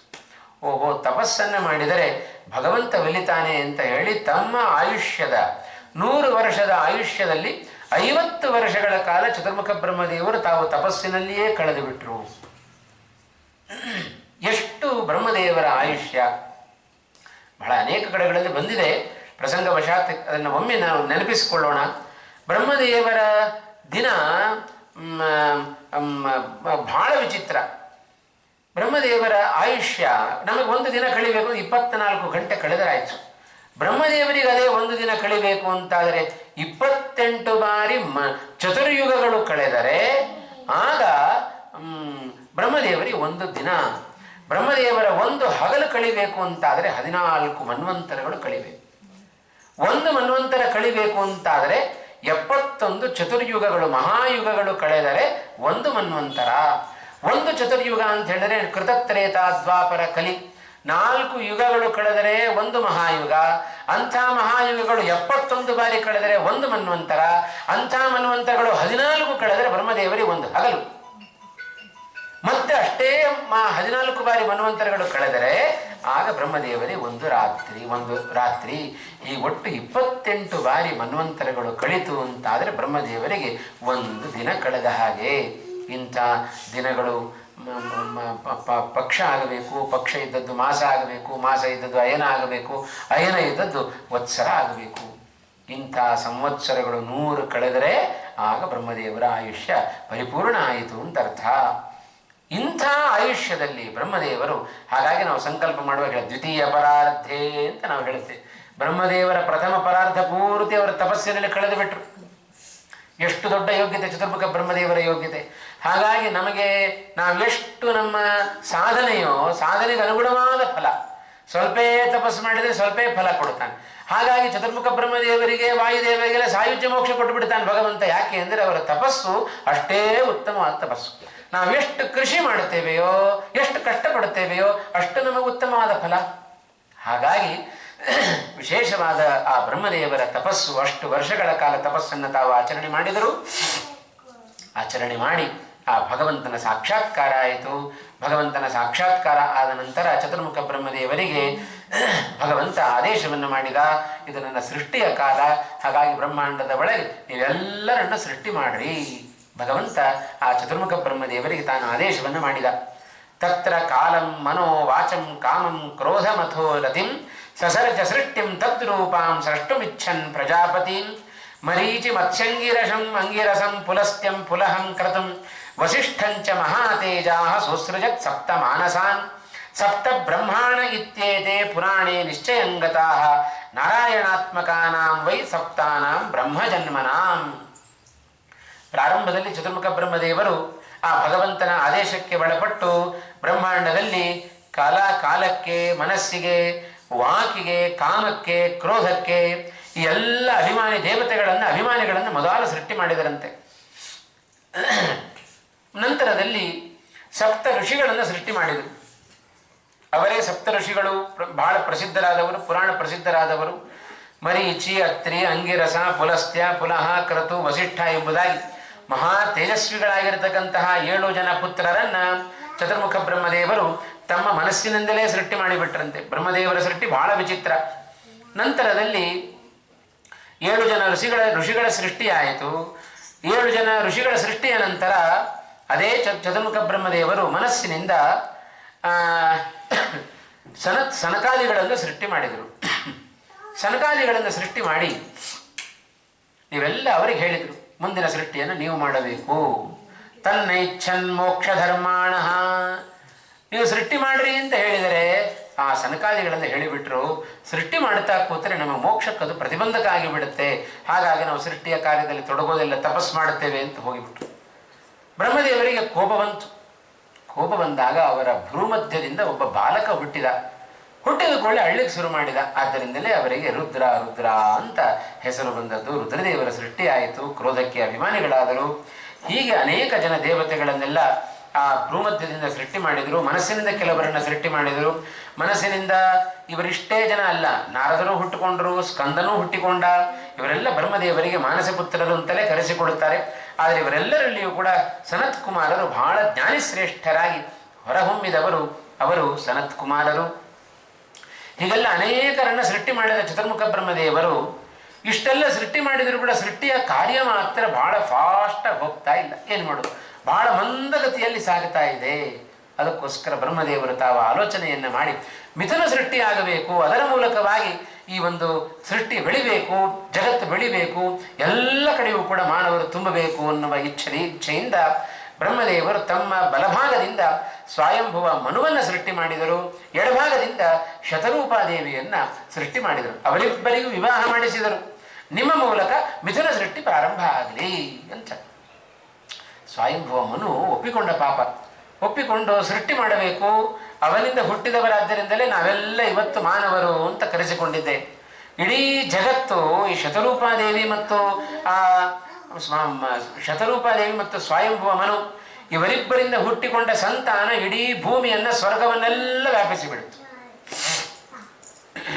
ಆಯಿತು, ಸ್ವಯಂಭುವ ಮನು ತಾನು ಸೃಷ್ಟಿ ಮಾಡಬೇಕು ಅಂತ ಪ್ರವೃತ್ತಿಯನ್ನು ಮಾಡಿ ನೋಡುತ್ತಾನೆ. ಮಾನವರ ಸೃಷ್ಟಿ ಆಗಬೇಕು ಅಂತ ಹೇಳಿದರು ಬ್ರಹ್ಮದೇವರು. ನೋಡುತ್ತಾನೆ, ಮಾನವರನ್ನು ಸೃಷ್ಟಿ ಮಾಡಿದರೆ ಇರಲಿಕ್ಕೆ ಜಾಗ ಇಲ್ಲ. ಏನು ಮಾಡಬೇಕು? ಎಲ್ಲ ಭೂಮಿ ಮುಳುಗಿ ಹೋಗಿದೆ. ಭಾಗವತವು ಇದನ್ನು ಸ್ಪಷ್ಟಪಡಿಸ್ತಾ ಇದೆ. ಪ್ರಸಂಗವಶಾತ್ ಇಲ್ಲಿಯೂ ನಾವು ಅದನ್ನು ಕಾಣಬಹುದು. ಹರಿವಂಶದಲ್ಲಿಯೂ ಕೂಡ ಮನೋ ಸೃಷ್ಟಿ ಮಾಡಬೇಕು ಅಂತ ತಾನು ಪ್ರವೃತ್ತಿಯನ್ನು ಮಾಡುತ್ತಾ ಇದ್ದಾನೆ. ಮಾನವರನ್ನು ಸೃಷ್ಟಿ ಮಾಡಿದರೆ ವಾಸ ಮಾಡಲಿಕ್ಕೆ ಭೂಮಿ ಇಲ್ಲ. ಏನಾಯಿತು? ಪ್ರಥಮಂತು ಸ್ವಯಂ ಮಗ್ನಾನ್ ದ್ವಿತೀಯಂ ತೇನ ಮಜ್ಜಿತಾಂ. ಆ ಭಗವಂತನಿಂದ ಸೃಷ್ಟವಾದ ಭೂಮಿಯನ್ನ ಆದಿಹಿರಣ್ಯಾಕ್ಷ ಅಂತ ಒಬ್ಬ ಇದ್ದಾನೆ. ಅವ ಉದ್ದೇಶಪೂರ್ವಕವಾಗಿ ಅದು ಭಾರಕ್ಕೆ ಭೂಮಿ ಮುಳುಗಿ ಹೋಗಿದೆ. ಪ್ರಥಮಂತು ಸ್ವಯಂ ಮಗ್ನಾನ್, ಬಹಳ ಭೂಮಿ ಭಾರ, ಆ ಭಾರಕ್ಕೆ ಭೂಮಿ ಅದು ಮುಳುಗಿ ಹೋಯಿತು. ಹೇಗೆ ತೇಲ್ತಾ ಇದೆ ಈ ಭೂಮಿ ಅಂತ ಹೇಳಿದರೆ, ಕ್ಷೀರಸಾಗರದಲ್ಲಿ ನಮಗೆ ಹಾಲಿನ ಮೇಲೆ ಕೆನೆ ತೇಲುತ್ತೆ ನೋಡ್ರಿ, ಅದರಂತೆ ಈ ಭೂಮಿ ಅದು ಕೂಡ ತೇಲ್ತಾ ಇದೆ. ಹಾಲಿನಲ್ಲಿ ಕೆನೆ ಮುಳುಗುತ್ತೇನೋ ಅದು ತೇಲುತ್ತೆ, ಹಾಗೆ ಈ ಭೂಮಿಯು ಕೂಡ. ಆದರೆ ಭಾರಕ್ಕೆ ಅದು ಮುಳುಗಿ ಹೋಯಿತು.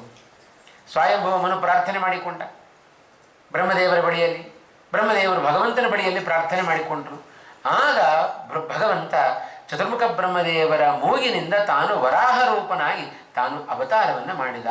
ಕ್ಷಣ ಮಾತ್ರ ಪ್ರವೃದ್ಧೆ, ಹುಟ್ಟಿದ ಮರುಕ್ಷಣದಲ್ಲಿ ಭಾರಿ ಗಾತ್ರದಲ್ಲಿ ಬೆಳೆದು ಬಿಟ್ಟ ಭಗವಂತ ವರಾಹ ರೂಪನಾಗಿ. ಅವನನ್ನೇ ಆದಿವರಾಹ ಅಂತ ನಾವು ಕರೀತೇವೆ. ಆ ಮುಳುಗಿದ ಭೂಮಿಯನ್ನ ತಾನು ವರಾಹ ರೂಪನಾಗಿ ತನ್ನ ಮೇಲಕ್ಕೆ ಎತ್ತುವಾಗ ಅಲ್ಲಿ ಆದಿಹಿರಣ್ಯಾಕ್ಷ ಅಂತ ಒಬ್ಬ ದೈತ್ಯ ಅವ ಅಡ್ಡಿಪಡಿಸ್ತಾನೆ. ಆ ಆದಿಹಿರಣ್ಯಾಕ್ಷ ಅಡ್ಡಿಪಡಿಸಿದಾಗ ಅವನನ್ನು ಸಂಹಾರ ಮಾಡಿ ಆ ಭೂಮಿಯನ್ನು ಉದ್ಧಾರ ಮಾಡಿದ ವ್ಯಕ್ತಿ ಅವ ಭಗವಂತ ಆ ವರಾಹ ರೂಪದಿಂದ. ಇದೇ ಸಂದರ್ಭದಲ್ಲಿ ಮತ್ತೊಂದು ಬಾರಿಯೂ ಕೂಡ ಭಗವಂತ ವರಾಹ ರೂಪವನ್ನು ತಾಳ್ತಾನೆ. ಎರಡನೇ ಬಾರಿ ಭೂಮಿಯನ್ನ ಮುಳುಗಿಸಿದ ಉದ್ದೇಶಪೂರ್ವಕವಾಗಿ. ಯಾರವ? ಹಿರಣ್ಯಾಕ್ಷ. ಹಿರಣ್ಯಕಶಿಪುವಿನ ತಮ್ಮ ಹಿರಣ್ಯಾಕ್ಷ ಉದ್ದೇಶಪೂರ್ವಕವಾಗಿ ಭೂಮಿಯನ್ನು ಮುಳುಗಿಸ್ತಾನೆ. ಯಾಕೆ ಅಷ್ಟು ಭೂಮಿಯನ್ನು ಮುಳುಗಿಸುವಷ್ಟು ದುರ್ಬುದ್ಧಿ ಅವನಿಗೆ ಯಾಕೆ ಬಂತು? ಒಬ್ಬ ವ್ಯಕ್ತಿಯನ್ನು ಮುಳುಗಿಸೋದು, ಒಂದು ಮನೆಯನ್ನು ಮುಳುಗಿಸೋದು, ಒಂದು ರಾಜ್ಯವನ್ನು ಮುಳುಗಿಸೋದು, ಒಂದು ದೇಶವನ್ನು ಮುಳುಗಿಸೋದು, ಒಂದು ಬ್ಯಾಂಕನ್ನು ಮುಳುಗಿಸೋದು ಎಷ್ಟು ಅಪರಾಧ ರೀ! ಎಷ್ಟು ಜನಕ್ಕೆ ಅದರಿಂದ ಮನಸ್ಸಿಗೆ ನೋವಾಗುತ್ತೆ. ಇಂಥ ಸಮಗ್ರ ಭೂಮಂಡಲವನ್ನೇ ಅವ ಮುಳುಗಿಸಿದ ಹಿರಣ್ಯಾಕ್ಷ ಅಂತ ಹೇಳಿದರೆ ಇಂಥ ದುರ್ಬುದ್ಧಿ ಬರಲಿಕ್ಕೆ ಏನು ಕಾರಣ? ಮಹಾನ್ ದುಷ್ಟವ ಹಿರಣ್ಯಾಕ್ಷ. ಯಾಕೆ ಅಂದರೆ ಅಷ್ಟು ದುಷ್ಟಬುದ್ಧಿ ಅವನಿಗೆ ಬರಲಿಕ್ಕೆ ಕಾರಣ ಅವನ ಹುಟ್ಟೆ ಅದಕ್ಕೆ ಪ್ರಧಾನವಾದ ಕಾರಣ. ಅಂಥ ನೀಚನಾಗಿ ಹುಟ್ಕೊಂಡ್ಬಿಟ್ಟಿದ್ದಾನೆ. ಯಾಕೆ ಅಂತ ಹೇಳಿದರೆ, ಆ ಹಿರಣ್ಯಾಕ್ಷ ಹಿರಣ್ಯಕಶಿಪುಗಳ ತಾಯಿ ದಿತಿದೇವಿ ಒಮ್ಮೆ ಹೀಗೆ ಕಶ್ಯಪರು ಸಂಧ್ಯಾಕಾಲದಲ್ಲಿ ಧ್ಯಾನದಲ್ಲಿ ನಿರತರಾದಾಗ ದಿತಿದೇವಿ ಬಂದು ಕಶ್ಯಪರ ಬಳಿಯಲ್ಲಿ ಪ್ರಾರ್ಥನೆ ಮಾಡ್ತಾರೆ. ಗರ್ಭದಾನ ಮಾಡ್ರಿ, ಗರ್ಭಧಾರಣೆ ಮಾಡ್ರಿ ಅಂತ ಪ್ರಾರ್ಥನೆ ಮಾಡಿದ್ರು. ಕಶ್ಯಪರಿಗೆ ಒಮ್ಮೆ ಗಾಬರಿ ಆಯಿತು. ಏನು ಕೇಳ್ತಾ ಇದ್ದಿ ನೀನು ಅಂತಂತ. ಏಷಾ ಘೋರತಮಾ ವೇಲ ಘೋರಾಣಾಂ ಘೋರ ದರ್ಶನ. ಸಂಧ್ಯಾಕಾಲ ಸಾಧಾರಣ ಅಲ್ಲಪ್ಪ, ಬಹಳ ಘೋರವಾದ ಸಮಯ ಇದು. ಯಾಕೆ ಅಂದರೆ ಎಂಥ ಪ್ರಶಸ್ತವಾದ ಸಮಯ ಇದು. ನಾವೆಲ್ಲ ಹೇಳ್ತೇವೆ, ಯಾಂ ಸದಾ ಸರ್ವಭೂತಾನಿ ಸ್ಥಾವರಾಣಿ ಚರಾಣಿ ಚ ಸಾಯಂ ಪ್ರಾತರ್ನಮಸ್ಯಂತಿ ಸಾ ಮಾಂ ಸಂಧ್ಯಾ ಅಭಿರಕ್ಷತು. ಇಷ್ಟು ಜನ ನಮಸ್ಕರಿಸುವ ಆ ಸಂಧ್ಯೆ ನಮ್ಮನ್ನು ರಕ್ಷಣೆ ಮಾಡಲಿ ಅಂತ ಇಷ್ಟು ಪ್ರಶಸ್ತವಾದ ಸಮಯ. ಜೊತೆಗೆ ಅದು ನಮ್ಮ ಆ ಅನರ್ಥಕಾರಿಯಾದ ಕೆಲಸಗಳಿಗೆಲ್ಲ ಕರ್ಮಗಳಿಗೆ ಘೋರವಾದ ಸಮಯ. ಅದು ಇಂಥ ಸಂಧ್ಯಾಕಾಲದಲ್ಲಿ ಗರ್ಭಧಾರಣೆ ಮಾಡಬೇಕು ಅಂತ ಅಪೇಕ್ಷೆ ಪಡ್ತಾ ಇದೆಯಲ್ಲ, ಇದು ಅನರ್ಥ, ಬೇಡ ಅಂತ ಹೇಳಿದ್ರು ಕಶ್ಯಪರು. ಆದರೆ ಕೇಳುವಷ್ಟು ವ್ಯವಧಾನ ಆ ದಿತಿದೇವಿಗಿಲ್ಲ. ಯಾಕೆ ಅಂದರೆ ಸಂಧ್ಯಾಕಾಲದಲ್ಲಿ 4 ವರ್ಜ ಮಾಡಿಬಿಟ್ಟು ಸರ್ವಥಾ ಮಾಡಬಾರದಂತೆ. ಆಹಾರಂ ಮೈಥುನಂ ನಿದ್ರಾಂ ಸ್ವಾಧ್ಯಾಯಂಚ ಚತುರ್ಥಕಂ. 4 ವರ್ಜ ಮಾಡಿಬಿಟ್ರು. ಸಂಧ್ಯಾಕಾಲದಲ್ಲಿ ಬೆಳಗ್ಗಿನ ಸಂಧಿಯೂ ಆಗಬಹುದು, ಸಾಯಂಕಾಲದ ಸಂಧಿಯೂ ಆಗಬಹುದು. ಸಂಧ್ಯಾಕಾಲದಲ್ಲಿ ಒಟ್ಟಾರೆಯಾಗಿ ನಾವು ಸರ್ವಥಾ ಆಹಾರವನ್ನು ಸ್ವೀಕಾರ ಮಾಡಬಾರ್ದು. ಅದಕ್ಕೆ ಎದ್ದು ಕೂಡಲೇ ಬೆಡ್ ಕಾಫಿ ಕುಡಿಯೋದು, ಅದಕ್ಕೆ ಯಾವುದೇ ಪಾನೀಯಗಳನ್ನಾಗಲಿ ಆಹಾರಗಳನ್ನಾಗಲಿ ಸರ್ವಥಾ ಘನ ಪದಾರ್ಥ ಆಗಲಿ ಅಥವಾ ದ್ರವ ಪದಾರ್ಥ ಆಗಲಿ ಯಾವುದನ್ನು ನಾವು ಸ್ವೀಕಾರ ಮಾಡಬಾರ್ದು. ಆಹಾರವನ್ನು ಬಿಡಬೇಕು ಸಂಧ್ಯಾಕಾಲದಲ್ಲಿ. ಆಹಾರಂ ಮೈಥುನಂ, ಸಂಧ್ಯಾಕಾಲದಲ್ಲಿ ಮೈಥುನವನ್ನು ತ್ಯಾಗ ಮಾಡಬೇಕು. ಸಂಧ್ಯಾಕಾಲದಲ್ಲಿ ನಿದ್ರೆಯನ್ನು ಮಾಡಬಾರದು. ಸಂಧ್ಯಾಕಾಲದಲ್ಲಿ ಸ್ವಾಧ್ಯಾಯವನ್ನು ವೇದಾಧ್ಯಯನವನ್ನು ಕೂಡ ಹೊಸದಾಗಿ ವೇದಾಧ್ಯಯನವನ್ನು ಸಂಧ್ಯಾಕಾಲದಲ್ಲಿ ಮಾಡಬಾರದು ಅಂತ ಹೇಳ್ತಾರೆ. ಅದು ಎರಡೂ ವಿಧವಾದ ಸಂಧಿಯಲ್ಲಿ ಹೇಳಿದ ನಿಷಿದ್ಧವಾದ ಕೆಲವೊಂದು ಸಂದರ್ಭಗಳು. ನಮಗೆಲ್ಲ ಇಂಥದ್ದನ್ನು ಮಾಡಬೇಡ್ರಿ ಅಂತ ಹೇಳಿದರೆ ಮುದ್ದಾಂ ಅದನ್ನೇ ಮಾಡೋದು ಜಾಸ್ತಿ. ಯಾಕೆ ಮಾಡಬಾರದು? ಆಹಾರವನ್ನು ಸ್ವೀಕಾರ ಮಾಡಬಾರದಾ? ಯಾಕೆ ಮಾಡಬಾರದು ಅಂತ ಕೇಳಿದರೆ, ಆಹಾರ ಜಾಯತೆ ವ್ಯಾಧಿ. ಸಂಧ್ಯಾಕಾಲದಲ್ಲಿ ನಾವು ಮಾಡಿದ ಆಹಾರದ ಸ್ವೀಕಾರ ಅದು ನಮಗೆ ರೋಗವಾಗಿ ಪರಿಣಾಮವನ್ನು ಹೊಂದಿಬಿಡುತ್ತೆ. ಹಾಗಾಗಿ ಸಂಧ್ಯಾಕಾಲದಲ್ಲಿ ಆಹಾರವನ್ನು ಸ್ವೀಕಾರ ಮಾಡಬಾರದು. ಕ್ರೂರ ಗರ್ಭಶ್ಚ ಮೈಥುನೇ. ಸಂಧ್ಯಾಕಾಲದಲ್ಲಿ ಮಾಡಿದ ಮೈಥುನ ಅದು ಕ್ರೂರ ಗರ್ಭಕ್ಕೆ ಕಾರಣವಾಗುತ್ತೆ. ಇದಕ್ಕೆ ದೃಷ್ಟಾಂತವೇ ಹಿರಣ್ಯಾಕ್ಷ ಹಿರಣ್ಯಕಶಿಪುಗಳು. ಬಲವಂತವಾಗಿ ಆ ಗರ್ಭವನ್ನು ಧಾರಣೆ ಮಾಡಿದಳು ದಿತಿದೇವಿ. ಹಾಗಾಗಿ ಅವರಿಬ್ಬರಿಗೆ, ಆ ದಿತಿದೇವಿಗೆ ಇಂಥ ದುಷ್ಟರು ಹುಟ್ಟಿದರು. ಕ್ರೂರಗರ್ಭಶ್ಚ ಮೈಥುನೆ ನಿದ್ರಾಶ್ರಯೋ ನಿವರ್ತಂತೆ. ಸಂಧ್ಯಾಕಾಲದಲ್ಲಿ ನಿದ್ರೆ ಮಾಡಿದರೆ ಬಾಗಿಲು ಹಾಕಿ ಎಲ್ಲ ಲಕ್ಷ್ಮೀದೇವಿ ಅವಳು ಹೊರಟು ಹೋಗ್ಬಿಡ್ತಾಳಂತೆ. ಬರೋದೇ ಸಂಧ್ಯಾಕಾಲದಲ್ಲಿ ಮನೆಯನ್ನು ಪ್ರವೇಶ ಮಾಡುವ ಲಕ್ಷ್ಮೀದೇವಿ ಅವಳು ಸಂಧ್ಯಾಕಾಲದಲ್ಲಿ ಮನೆ ಬಾಗಿಲು ಹಾಕಿ ಮಲಗಿದರೆ ತೆಗೆದು ಕೂಡಲೇ ಒಳಗಿದ್ದ ಸಂಪತ್ತೆಲ್ಲ ಹೊರಟು ಹೋಗಿಬಿಡುತ್ತೆ ಅಂತ ಹೇಳ್ತಾರೆ. ಅದಕ್ಕೆ ಅದು ಕೇವಲ ಈ ಭೌತಿಕ ಸಂಪತ್ತಲ್ಲ, ಯಾವ ಸಂಪತ್ತು ನಾಶ ಆಗುತ್ತೆ, ನಮ್ಮ ಆಧ್ಯಾತ್ಮಿಕ ಸಂಪತ್ತು ನಾಶ ಆಗಿಬಿಡುತ್ತೆ. ನಾವು ಏನು ಕಷ್ಟಪಟ್ಟು ಸಂಪಾದನೆ ಮಾಡಿರ್ತೇವಲ್ಲ, ಪುಣ್ಯ ಎಂಬ ಸಂಪತ್ತು ಅದೇ ಕಿತ್ಕೊಂಡು ಹೋಗ್ಬಿಡುತ್ತೆ. ಸಂಧ್ಯಾಕಾಲ ಆ ಸೂರ್ಯೋದಯ ಆಗುವುದರ ಒಳಗೆ ಸ್ನಾನ ಮಾಡಿ ಅರ್ಘ್ಯ ಕೊಟ್ಟು ನಿರ್ಮಾಲ್ಯ ವಿಸರ್ಜನೆ ಮಾಡಬೇಕಾದ ನಾವು ಕರ್ಮಭ್ರಷ್ಟರಾಗಿ ಮಲಗಿದ್ದೇವೆ ಅಂತ ಹೇಳಿದರೆ ನಾವು ಬದುಕಿದ್ದು ವ್ಯರ್ಥ. ಅರ್ಜುನ ರಣರಂಗದಲ್ಲಿ ಹಾಗೆ ಯುದ್ಧ ಮಾಡ್ತಾ ಇದ್ದಾನೆ. ಒಮ್ಮೆ ಕೇಳಿದ ಕೃಷ್ಣನ ಬಳಿಯಲ್ಲಿ, ಕೃಷ್ಣ ನನ್ನ ಬಾಣ ಪ್ರಯೋಗ ಮಾಡಿದರೂ ಕೂಡ ಇವರು ಯಾರು ಕೆಳಗೆ ಬಿದ್ದಿದ್ದಾರೆ, ಸತ್ತಿಲ್ಲ ಯಾಕೆ ಅಂತ ಕೇಳಿದ ಅರ್ಜುನ. ಅದಕ್ಕೆ ಕೃಷ್ಣ ಹೇಳಿದ, ಇಲ್ಲಪ್ಪ ಇವರೆಲ್ಲ ಸತ್ತಿದ್ದಾರೆ. ರಥ ನಿಲ್ಲಿಸಿದ. ಅರ್ಜುನ ಹೋಗಿ ನೋಡ್ತಾ ಇದ್ದಾನೆ ಹತ್ತಿರ. ಹೌದು, ಕೃಷ್ಣ ಹೇಳಿದಾಗ ಇವರೆಲ್ಲ ಸತ್ತಿದ್ದಾರೆ. ಮತ್ತೆ ಕೃಷ್ಣನ ಬಳಿಯಲ್ಲಿ ಬಂದು ಕೇಳ್ತಾ ಇದ್ದಾನೆ, ಕೃಷ್ಣ ಇವರೆಲ್ಲ ಸತ್ತಿದ್ದರೂ ಕೂಡ ಬದುಕಿದಂತೆ ಕಾಣ್ತಾ ಇದ್ದಾರೆ, ಯಾಕೆ ಅಂದರೆ ಕೃಷ್ಣ ಉತ್ತರ ಕೊಟ್ಟ, ಲೋಕದಲ್ಲಿ ಬದುಕಿದ್ದವರೆಲ್ಲ ಸತ್ತಂತೆ ಕಾಣ್ತಾರಲ್ಲ ಹಾಗೆ ಅಂತ ಅಂದ್ಬಿಟ್ಟ. ಯಾಕೆ ಅಂದರೆ ಇವರೆಲ್ಲ ರಣರಂಗದಲ್ಲಿ ಸತ್ತವರು ತಮ್ಮ ತಮ್ಮ ಕರ್ತವ್ಯವನ್ನು ಪಾಲನೆ ಮಾಡಿಕೊಂಡು ಸತ್ತಿದ್ದಾರೆ. ಹಾಗಾಗಿ ಸತ್ತಿದ್ರೂ ಕೂಡ ಅವರೆಲ್ಲ ಬದುಕಿದಂತೆ ಕಂಡರು. 9 ಆದರೂ ನಾವು ಮಲಗಿದವರ ಮೇಲೆ ಹೇಳಲೇ ಇಲ್ಲ. ಮನೆಗೆ ಬಂದವರೇ ಹೇಳ್ತಾರೆ, ನೋಡ್ರಿ ಸದ್ಗಿತ್ತು ಹೋಗಿದ್ದಾನೆ ನೋಡ್ರಿ ಅಂತ ಹೇಳ್ತಾರೆ ನಮ್ಮನ್ನು ನೋಡಿ ಅಂತ. ಯಾಕೆ ಅಂದರೆ ಕರ್ತವ್ಯ ಭ್ರಷ್ಟರಾಗಿ ಕರ್ಮ ಭ್ರಷ್ಟರಾಗಿ ನಾವು ಮಲಗಿದ ನಾವು ಉಸಿರಾಡ್ತಾ ಇದ್ರೂ ಕೂಡ ನೋಡುವವರ ಕಣ್ಣಿಗೆ ಸತ್ತಂತೆ ಕಂಡೆವು. ಯಾಕೆ ಅಂದರೆ ನಮ್ಮ ಕರ್ಮ ಭ್ರಷ್ಟತೆ ಅದಕ್ಕೆ ಪ್ರಧಾನವಾದ ಕಾರಣ. ಆ ಹಿನ್ನೆಲೆಯಲ್ಲಿ ನಮ್ಮ ಪಾಲಿನ ಕರ್ಮವನ್ನು ನಾವು ಅವಶ್ಯವಾಗಿ ಮಾಡಲೇಬೇಕು. ಅದಕ್ಕೋಸ್ಕರವೇ ಶ್ರೀಮದಾಚಾರ್ಯರು ನಮಗೆ ಆದೇಶವನ್ನು ಮಾಡಿದ್ದು, ಕುರು ಪುಂಕ್ಷ್ವಚ ಕರ್ಮ ನಿಜಂ ನಿಯತಂ ಹರಿಪಾದ ವಿನಮ್ರ ಧಿಯಾ ಸತತಂ. ನಮ್ಮ ವರ್ಣಾಶ್ರಮೋಚಿತವಾದ ಕರ್ತವ್ಯಗಳನ್ನು ನಾವು ಪಾಲನೆ ಮಾಡಲೇಬೇಕು. ಮಾಡಿದ ಮೇಲೆ ಫಲಾಫಲಗಳನ್ನು ಭಗವಂತನಿಗೆ ಬಿಡು. ಈ ಕರ್ಮಕ್ಕೆ ಎಷ್ಟು ಫಲ ಕೊಡಬೇಕು, ಎಷ್ಟು ಪುಣ್ಯ ಕೊಡಬೇಕು, ಎಷ್ಟು ಪಾಪಗಳನ್ನು ನಾಶ ಮಾಡಬೇಕು, ಇದೆಲ್ಲ ಭಗವಂತನ ಸೃಷ್ಟಿಯಲ್ಲಿ ಸೇರ್ಕೊಂಡ್ಬಿಡುತ್ತೆ. ನಾವಿಲ್ಲಿಷ್ಟು ಕೇಳ್ತಾ ಇದ್ದೇವೆ ಪುರಾಣಗಳನ್ನು. ಹೇಳುವವರು ಒಂದು ರೀತಿಯಾಗಿ ಹೇಳ್ತಾ ಇರ್ತಾರೆ, ಕೇಳುವವರು ಒಂದು ರೀತಿಯಾಗಿ ಹೇಳ್ತಾ ಇರ್ತಾರೆ. ಪ್ರಾಯ ಹೇಳುವವರ ಮನಸ್ಸು ಆಚೆ ಈಚೆ ಹೋಗೋದಿಲ್ಲ ಅಂತ 100% ಹೇಳಬಹುದು. ಯಾಕೆ ಅಂದರೆ ಒಂದು ಕ್ಷಣ ನಮ್ಮ ಮನಸ್ಸು ಬೇರೆ ಕಡೆ ಹೋಯಿತು ಅಂದರೆ ಇಲ್ಲಿ ಮಾತು ಹೊರಡೋದಿಲ್ಲ. ಕೇಳುವವರ ಮನಸ್ಸು ಹಾಗಲ್ಲ. ದೇಹ ಇಲ್ಲಿದ್ದರೂ ಕೂಡ ಬೇಕಾದಷ್ಟು ತುಂಬ ಸಂಚಾರ ಮಾಡ್ತಾ ಇರಬಹುದು. ಹಾಗಾಗಿ ನಾವೆಲ್ಲರೂ ಪುರಾಣ ಕೇಳಿದ್ದೇವೆ, ಆದರೆ ಎಲ್ಲರೂ ಒಂದೇ ರೀತಿ ಕೇಳಿರ್ತಾರೆಯೋ? ಇಲ್ಲ. ಕೆಲವರು 10 ನಿಮಿಷ ಕೇಳ್ಬೋದು, ಕೆಲವರು 1 ಗಂಟೆ ಕೇಳ್ಬೋದು, ಕೆಲವರು ಪರಿಪೂರ್ಣ ಕೇಳದೇ ಇರಬಹುದು. ಹಾಗಾಗಿ ಎಷ್ಟೆಷ್ಟು ಅವರ ಶ್ರವಣ ಇದೆಯೋ ಅಷ್ಟಕ್ಕನುಗುಣವಾಗಿ ನಮಗೆ ಪುಣ್ಯ ಕೊಡ್ತಾನೆ, ಅಷ್ಟಕ್ಕನುಗುಣವಾಗಿ ಪಾಪವನ್ನು ಕೂಡ ಕಳೀತಾರೆ. ಈ ಪಾಪ ಪುಣ್ಯದ ಲೆಕ್ಕಾಚಾರ ಇದೆಯಲ್ಲ, ಇದು ಬಹಳ ಕಷ್ಟ. ಇದು ಆದರೆ ಇದನ್ನೆಲ್ಲ ಭಗವಂತ ಕೇವಲ ತನ್ನ ಕಡೆಗಣ್ಣ ನೋಟದಿಂದ ಭಗವಂತ ಜಗತ್ತಿನ ವ್ಯಾಪಾರವನ್ನು ಮಾಡಿಬಿಡ್ತಾನೆ. ಹಾಗಾಗಿ ಬಹುಚಿತ್ರ ಜಗತ್ ಬಹುಧಾಕರಣ. ಭಗವಂತ ಈ ಜಗತ್ತನ್ನು ನಾನಾ ರೀತಿಯಾಗಿ ಸೃಷ್ಟಿಯನ್ನು ಮಾಡಿಬಿಟ್ಟಿದ್ದಾನೆ. ಬಹಳ ವಿಚಿತ್ರವಾಗಿ ಭಗವಂತ ಜಗತ್ತನ್ನು ತಾನು ಸೃಷ್ಟಿ ಮಾಡಿದ್ದಾನೆ. ಹಾಗಾಗಿ ಭಗವಂತ ಇಂಥ ಕ್ರೂರ ಜನ್ಮವನ್ನು ಪಡೆದುಕೊಂಡವ. ಸ್ವಾಧ್ಯಾಯೇ ಮರಣಂ ಧ್ರುವಂ. 4ನೆಯದ್ದು ಸಂಧ್ಯಾಕಾಲದಲ್ಲಿ ಸ್ವಾಧ್ಯಾಯವನ್ನು ಮಾಡಿದರೆ ನಮ್ಮ ಆಯುಷ್ಯ ಕ್ಷೀಣ ಆಗಿಬಿಡುತ್ತೆ. ಅದಕ್ಕೋಸ್ಕರ ಈ 4 ಸರ್ವಥಾ ವರ್ಜ ಮಾಡಿಬಿಡುತ್ತು ಶಾಸ್ತ್ರ. ಆದರೆ ದಿತಿದೇವಿ ಬಲವಂತವಾಗಿ ಕಶ್ಯಪನ ಮೂಲಕ ಗರ್ಭಧಾರಣೆಯನ್ನು ಸಂಧ್ಯಾಕಾಲದಲ್ಲಿ ಮಾಡಿಸಿಕೊಂಡದ್ದರ ಪರಿಣಾಮ ಇಂಥ ಹಿರಣ್ಯಾಕ್ಷ ಹಿರಣ್ಯಕಶಿಪುಗಳಂಥ ದುಷ್ಟ ಮಕ್ಕಳು ಅವರು ಹುಟ್ಟಿಕೊಂಡರು.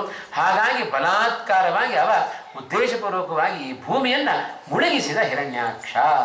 ನಂತರದಲ್ಲಿ ಭಗವಂತ ನೀಲವರಾಹನಾಗಿ 2ನೇ ಬಾರಿ ತಾನು ಅವತಾರವನ್ನು ಮಾಡಿ ಆ ಹಿರಣ್ಯಾಕ್ಷನನ್ನು ಸಂಹಾರ ಮಾಡಿ 2ನೇ ಬಾರಿ ಭಗವಂತ ಭೂಮಿಯನ್ನು ಉದ್ಧಾರ ಮಾಡಿದ. ಹಾಗಾಗಿ ಸಮಗ್ರ ಭೂಮಂಡಲ ಅದು ವರಾಹದೇವರ ಹಿಡಿತಕ್ಕೆ, ವರಾಹದೇವರ ಅಧೀನದಲ್ಲಿ ಇರತಕ್ಕಂಥದ್ದು. ಯಾಕೆ ಅಂದರೆ ಅವರೇ ಈ ಭೂಮಿಯನ್ನು ಉದ್ಧಾರ ಮಾಡಿದವರಾದ್ದರಿಂದ ವರಾಹದೇವರ ಬಳಿಯಲ್ಲಿ ನಾವು ಶ್ರೀನಿವಾಸ ಕಲ್ಯಾಣದಲ್ಲೂ ಕೂಡ ಕೇಳುತ್ತೇವೆ. ಆ ವರಾಹದೇವರ ಬಳಿಯಲ್ಲಿಯೇ ಶ್ರೀನಿವಾಸ ಸ್ವಲ್ಪ ಭೂಮಿಯನ್ನು ತಾನು ಕೇಳಿ ಪಡೆದುಕೊಂಡದ್ದು ಕಲಿಯುಗ. ಆದರೆ ಏನು ಮಾಡೋದು, ಎಷ್ಟು ಭೂಮಿಯನ್ನು ಕೊಡುವಂತ ಶ್ರೀನಿವಾಸ ಕೇಳಿಕೊಂಡು ಇವತ್ತು ಅಷ್ಟೇ ವರಾಹದೇವರು ಉಳಿದದ್ದೆಲ್ಲ ಶ್ರೀನಿವಾಸನ ಪಾಲಾಯಿತು ಅಂತ. ಹಾಗೆ ವರಾಹದೇವರ ಅನುಗ್ರಹ ಆ ಒಂದು ಪ್ರಸಂಗವನ್ನು ಕೂಡ ಇಲ್ಲಿ ನಾವು ಜ್ಞಾಪಿಸಿಕೊಳ್ಳಬೇಕು. ಹೀಗೆ ಇಡೀ ಆ ಶತರೂಪಾದೇವಿ ಮತ್ತು ಸ್ವಯಂಭುವ ಮನು, ಹೀಗೆ ನಂತರದಲ್ಲಿ ಮಿಥುನ ಸೃಷ್ಟಿಯನ್ನು ಸ್ವಯಂಭುವ ಮನು ತಾನು ಮಾಡಿದ. ಆ ಮನುವಿನ ಸೃಷ್ಟಿಯಿಂದಾಗಿ ಸಮಗ್ರ ಭೂಮಂಡಲ, ಸ್ವರ್ಗ ಎಲ್ಲವೂ ಕೂಡ ಸ್ವಯಂಭುವ ಮನುವಿನ ಸೃಷ್ಟಿಯಿಂದ ಅದು ತುಂಬಿ ಹೋಯಿತು. ಹೀಗೆ ಆ ಚತುರ್ಮುಖ ಬ್ರಹ್ಮದೇವರಿಂದ ಆದ ಸೃಷ್ಟಿಯನ್ನು ನಾರಾಯಣ ವಿಸರ್ಗಂ ಸಃ ಪ್ರಜಾ ತಸ್ಯಾಪ್ಯಯೋ ನಿಜಾಹ.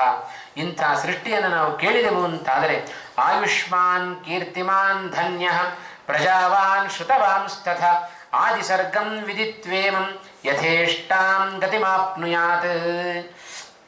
ಈ ಆದಿಸರ್ಗವನ್ನು ನಾವು ಶ್ರವಣ ಮಾಡಿದರೆ ಅಥವಾ ಪಾರಾಯಣವನ್ನು ಮಾಡಿದರೆ ದೀರ್ಘವಾದ ಆಯುಷ್ಯ, ಒಳ್ಳೆಯ ಕೀರ್ತಿ, ಒಳ್ಳೆಯ ಪ್ರಜೆಗಳು ಇದೆಲ್ಲವನ್ನು ಕೂಡ ನಾವು ಪಡೀಲಿಕ್ಕೆ ಸಾಧ್ಯ.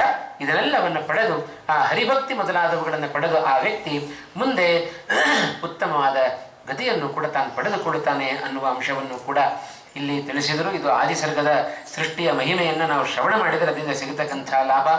ಹೀಗೆ ಮುಂದೆ ಅನೇಕ ಇದೇ ಸ್ವಯಂಭುವ ಮನುವಿನ ಆ ವಂಶವನ್ನು ವರ್ಣನೆ ಮಾಡುತ್ತಾ ವೈರಾಜಾತ್ ಪುರುಷಾತ್ ವೀರಂ ಶತರೂಪ ವ್ಯಜಾಯತ ಪ್ರಿಯವ್ರತ ಉತ್ತಾನಪಾಲೋ ವೀರಾತ್ ಕಾಮ್ಯ ವಿಜಾಯತ. ಇದೇ ಸ್ವಯಂಭುವಿನ ಮಕ್ಕಳಾಗಿ ಸ್ವಯಂಭುವ ಮನುವಿಗೆ 5 ಜನ ಮಕ್ಕಳು ಹುಟ್ಟುತ್ತಾರೆ.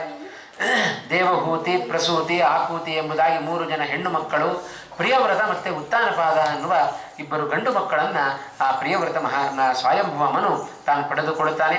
ಈ 5 ಜನ, 3 ಜನ ಹೆಣ್ಣು ಮಕ್ಕಳು, 2 ಗಂಡು ಮಕ್ಕಳು ಆ ಮುಂದಿನ ಎಲ್ಲ ವಿಧವಾದ ಪ್ರಜಾ ಸೃಷ್ಟಿಯನ್ನು ಬಹಳ ಉತ್ತಮವಾದ ರೀತಿಯಲ್ಲಿ ತಾವು ಬೆಳೆಸ್ತಾರೆ. ಹಾಗಾಗಿ ಆ ಮುಂದಿನ ಪ್ರಜಾ ಸೃಷ್ಟಿಯನ್ನು ಮುಂದಿನ ಭಾಗದಲ್ಲಿ ಜನಮೇಜಯನಿಗೆ ವೈಶಂಪಾಯನರು ಬಹಳ ವಿಶೇಷವಾಗಿ ಅದನ್ನು ಹೇಳುತ್ತಾರೆ. ಆ ಪ್ರಜಾ ಸೃಷ್ಟಿ, ಅವರಿಂದ ಆದ ಸೃಷ್ಟಿ, ಯಾರ್ಯಾರು ಬಂದರು, ಬೇಕಾದಷ್ಟು ಮಹನೀಯರ ಕಥೆಗಳನ್ನೆಲ್ಲ ಹರಿವಂಶ ಉಲ್ಲೇಖವನ್ನು ಮಾಡುತ್ತಾ ಇದೆ. ಬಹಳ ವಿಸ್ತಾರವಾದ ಭಾಗ. ಅಟ್ಟು ಕೇವಲ 5 ದಿವಸಗಳಲ್ಲಿ ನಾವು ಹೇಳುತ್ತೇನೆ ಕೇಳುತ್ತೇನೆ ಅಂತ ಹೇಳಿದರೆ ಬಹಳ ದುಸ್ಸಾಹಸದ ಕೆಲಸ ಅದು. ಹಾಗಾಗಿ ಅವರು ಹೇಳಲಿಕ್ಕೂ ಆಗೋದಿಲ್ಲ, ಹೇಳಿದರೆ ಕೇಳುವಷ್ಟು ವ್ಯವಧಾನವೂ ಕೂಡ ನಮ್ಮಲ್ಲಿಲ್ಲ. ಹಾಗಾಗಿ ಇವತ್ತಿನ ಅಲ್ಪ ಉಪನ್ಯಾಸವನ್ನು ಇವತ್ತು ಸ್ವಲ್ಪ ತಡ ಪ್ರಾರಂಭ ಆಯಿತು. ಮೊದಲನೇ ದಿವಸ. ನಾಳೆಯಿಂದ ಸರಿಯಾಗಿ 5 ಗಂಟೆಗೆ ನಾವು ಈ ಕಾರ್ಯಕ್ರಮದಲ್ಲಿ ನಾವೆಲ್ಲರೂ ಕೂಡ ಭಾಗವಹಿಸೋಣ ಅಂತ ಹೇಳುತ್ತಾ ಮುಂದಿನ ಸೃಷ್ಟಿಯ ಕಥೆಯನ್ನು ಹೇಗೆ ವೈಶಂಪಾಯನರು ಹೇಳಿದರು ಅನ್ನುವ ಭಾಗವನ್ನು ನಾಳೆ ದಿವಸದಲ್ಲಿ ಶ್ರವಣ ಮಾಡೋಣ ಅಂತ ಹೇಳುತ್ತಾ ಇವತ್ತಿನ ಉಪನ್ಯಾಸವನ್ನು ಮುಕ್ತಾಯ ಮಾಡ್ತಾ ಇದ್ದೇನೆ. ಕಾಯೇನ ವಾಚ ಮನಸ ಇಂದ್ರಿಯರ್ವ ಬುದ್ಧ್ಯಾತ್ಮನ ವಾನುಸುತ ಸ್ವಭಾವ ಕರೋಮಿ ಯದ್ಯತ್ ಸಕಲಂ ಪರಸ್ಮೈ ನಾರಾಯಣಾಯೇತಿ ಸಮರ್ಪಯಾಮಿ. ಯಸ್ಸರ್ವಗುಣಸಂಪೂರ್ಣಃ ಸರ್ವದೋಷ ವಿವರ್ಜಿತಃ ಪ್ರಿಯತಾಂ ಪ್ರೀತಯೇ ಬಾಲಂ ವಿಷ್ಣುರ್ಮೇ ಪರಮಸ್ಸುಹೃತ್. ಶ್ರೀಕೃಷ್ಣಾರ್ಪಣಮಸ್ತು.